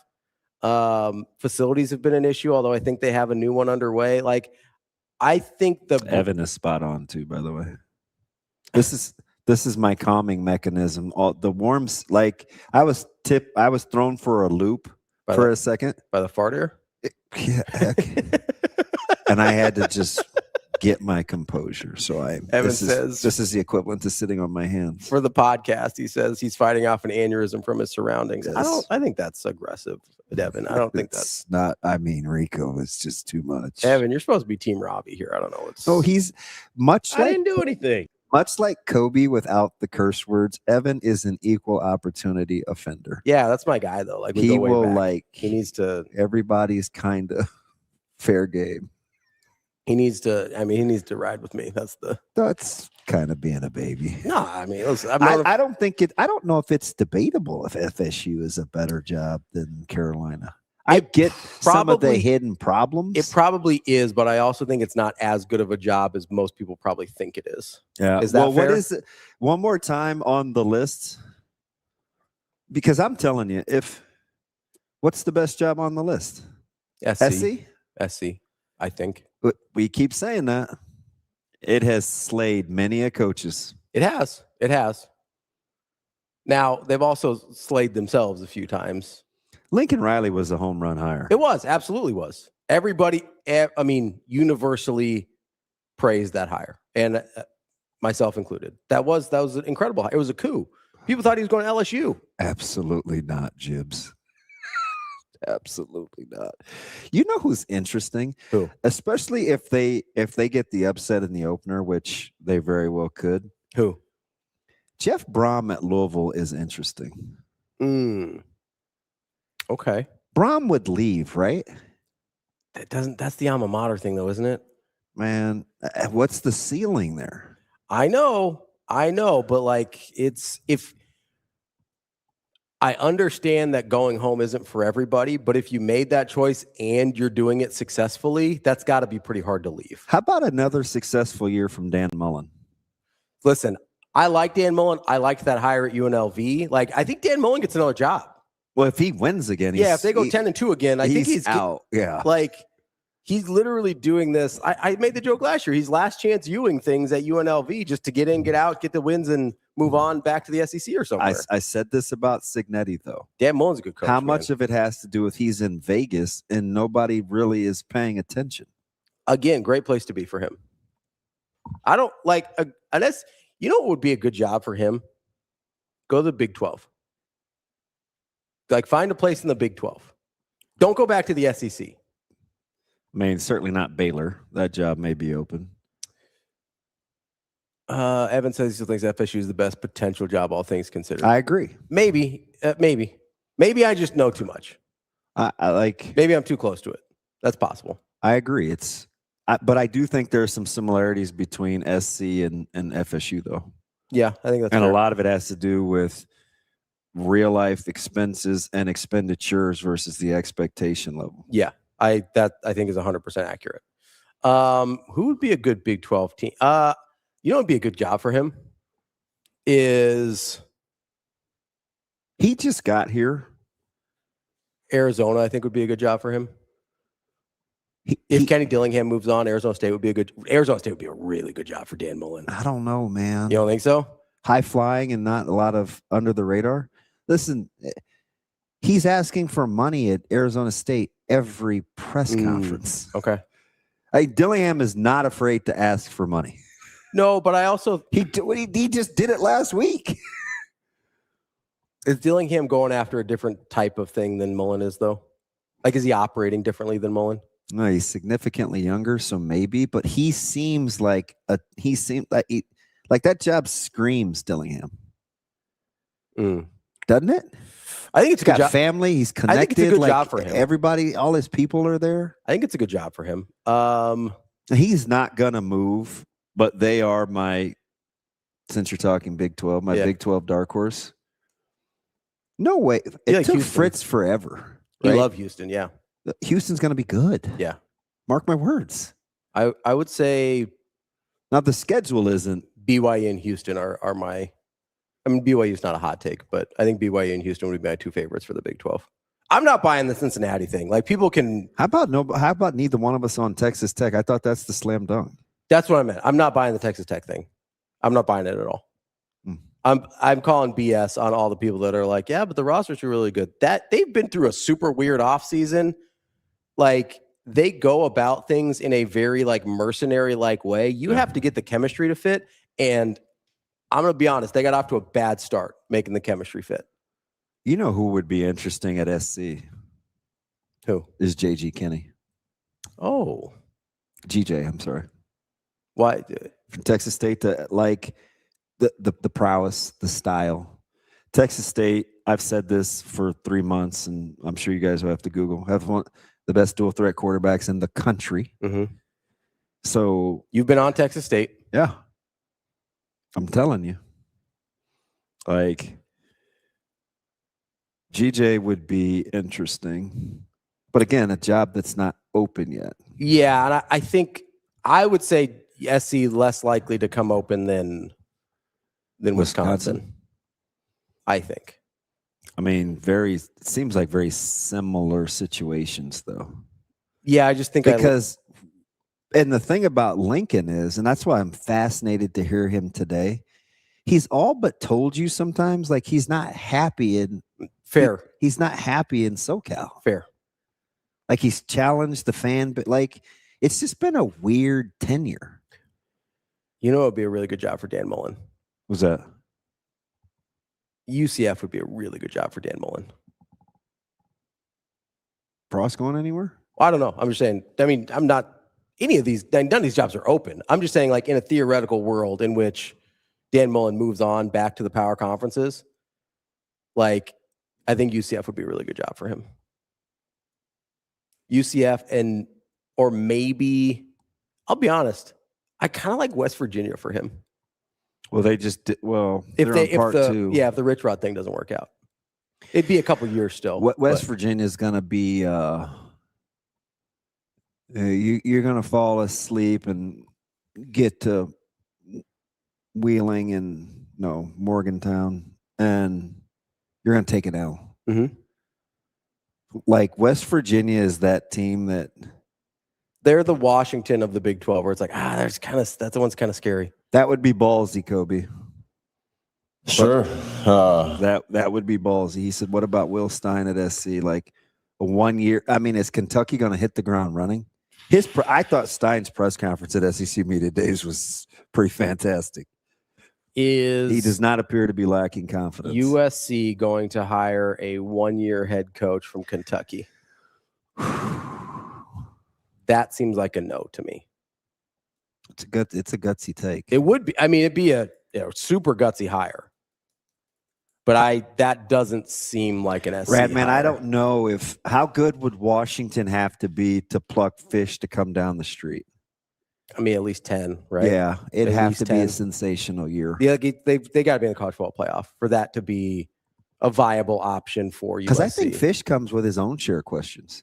I also think USC expects a certain level of person from their hire. I agree. That's why I kind of was surprised by the GJ Kinney part. Like, I know he's got a prowess within the coaching, but that doesn't win a press conference for your fans. And he may be of that part of the country kind of guy, like just Texas guy. Yeah, like that. That's one that doesn't strike me as that strikes me as most other big schools that are like, oh, why didn't we hire Cignetti? Not saying Kinney is Cignetti, but in terms of there's only certain places that can hire the Texas State head coach and have it not be a revolt. Hasn't college football been doing that lately, though? I don't know, man. I think there are there are places where you can difference between Texas State and JMU, or that's what I mean, though. There's certain places you couldn't have hired Cignetti coming out of JMU without your fan base freaking out. Yeah, but we've seen it now, though, with a couple of these coaches. I mean, we haven't seen it yet with Chesney. We like him. He sure was highly sought after. We like him for sure. He sure was highly sought after. UCLA is also a place where you can hire a guy that's a little different. I mean, look, they've never had the home run coaching hire, really. I mean, Chip Kelly was the closest one, and the shine had come off of him by that point. How much different is Memphis in this category? We just saw it this coaching cycle with Stein. I get that with Memphis, but also those guys are outside of Norvell, who was really highly thought of nationally. Like, Arkansas is the type of job where, you don't get the top picks at Arkansas. You kind of have to go down the interesting route, even if your fan base doesn't love it. I mean, last time they basically fell ass backwards into Sam Pittman because they couldn't find anybody that wanted the job. Yeah, his press conference today will be fascinating. I wonder if he'll talk like a guy that needs who, because a lot of people think SC is a dark horse for the CFP. Oh, I mean, that's what we talked to Brett yesterday. I was surprised he had him in. But listen, I'm high on SC too, though. I think that could get. I think that could go sideways. His delivery, his demeanor today is fascinating. I think that could get away from him. I think this thing could go either way for USC. I if they make college football playoff, I'm not shocked, but they've got. You would have to be shocked if the wheels came off. Would you put 7-5? Yeah, that's not a 7-5 record in my opinion. Okay, so would you be surprised they lose to Oregon? No. Ohio State? No. Indiana? No. Would you be surprised if they lost at Penn State? Yes. Going all the way across the country at Penn State? I mean, sure, if you can't travel, but that roster is clearly better than Penn State's. Okay. And here's the thing, man, and I love Campbell. The coaching pedigree in the Big Ten will be different. I agree. Campbell hasn't earned the benefit of the doubt from a linear comparison yet. From switching leagues. Yeah. No, I get that. I just think that's a tough road trip. Would you be surprised if they lost at UCLA? Surprise, no. But that's only 4 games. That's 8-4, right? Right. So there's just, would you be surprised if they lost to Washington? Yeah. Okay. At Wisconsin, I'd be surprised. Maryland, I'd be surprised. At Rutgers. So basically, the Penn State's the one that we're hinging on whether, I think 7-5. But I do agree with you, though, that 8 isn't 8's not crazy. Nuts. It's you could talk me into it. I'm just saying, you could get to 8 without anything going terribly wrong. I just don't think you want to be one of those coaches with such high variance with that kind of roster. I actually think that's worse. When some have you slated for 10 and some could see you winning 7. Yeah. No, I get that. Realistically, you don't. Yeah, the high variance is a nightmare. That's a weird feel. My point is, I said 7-5 would be the wheels falling off. We're only talking about one extra game from what we consider realistic to what I consider the wheels falling off for USC this year. So that's kind of my point is I think there's a realistic version of this. I wouldn't bet on 7-5. Yeah. But if I'm saying normal is 9-3, overachieving is 10 or 11, underachieving would be 7 or 8. Again, I think there's a pretty big variance on their season this year. I think they're 4th. Are they 4th today in the order? 4th today? Yeah. Nebraska's later in the day Thursday. I just try to look at the schedule. USC is 5th. 5th? I think if this is in order. Illinois, Iowa, Penn State, Rutgers, SC, Wisconsin. Yeah. I think is they the order. typically, yeah. So they're second to last. The 2 guys on the hot seat, the last 2 guys to go today. Kenny, if SC loses in Madison, oh my goodness. Yeah, I didn't even put that on the list. That would be one where like the wheels had already fallen off. Yeah. Right? Because that's relatively early. Yeah, so that is that game. Actually, that's off a tough stretch. They go Oregon, Washington, at Penn State, at Wisconsin. And it's right before Ohio State, Indiana. Ooh, classic look ahead. So it's in a weird spot. They are coming off a bye week when they go at Wisconsin, so that probably helps. It's an interesting pull, Kenny, but it's a weird spot for them. I would be like, if they lose to Wisconsin, the wheels done fell off. Like we are like that would be a bad one for USC this year. I didn't even ask you that one really because I didn't put that in. Well, because you don't like Wisconsin. Yeah, I don't put that in the realm of games that should even be questioned for them. Yeah. Their roster is so much better than Wisconsin's. Like it's a really good Riley's staff is good. Yeah, no, I get it. I get it. I think they've got a challenging schedule and a pretty high variance. I think anywhere between 7 and 11 would not stun me. Actually, 11 would stun me. 7 and 10 wouldn't stun me. I don't think that's a world I'd want to live in. No, probably not. I mean, that's a tough way to go about your business. That is the show for today. We will get you some clips and interesting things, whatever we find from Big Ten Media Days today. And DB will be here today. And then tomorrow Thursday, he will be in Chicago for Big Ten Media Days. But we will check in. Want me to bring you some leftover overrated Portillos? No, I don't want that. I don't want that. It's not. It's not overrated. It's just like Jeremiah Smith. It's almost hard to match up to the prowess and still be really good. Yes, but still good, just maybe not as talked about a lot is it's the Jeremiah Smith of it all. Just don't bring me ain't no Harold's. Just don't bring me back any of that crap pizza, all right? I don't want anything to do with that. I ain't going near pizza. That's DB. I'm Ravi. Lulla will be back tomorrow. More Hurrdat Sports Live. See you. Have a good day. Love you.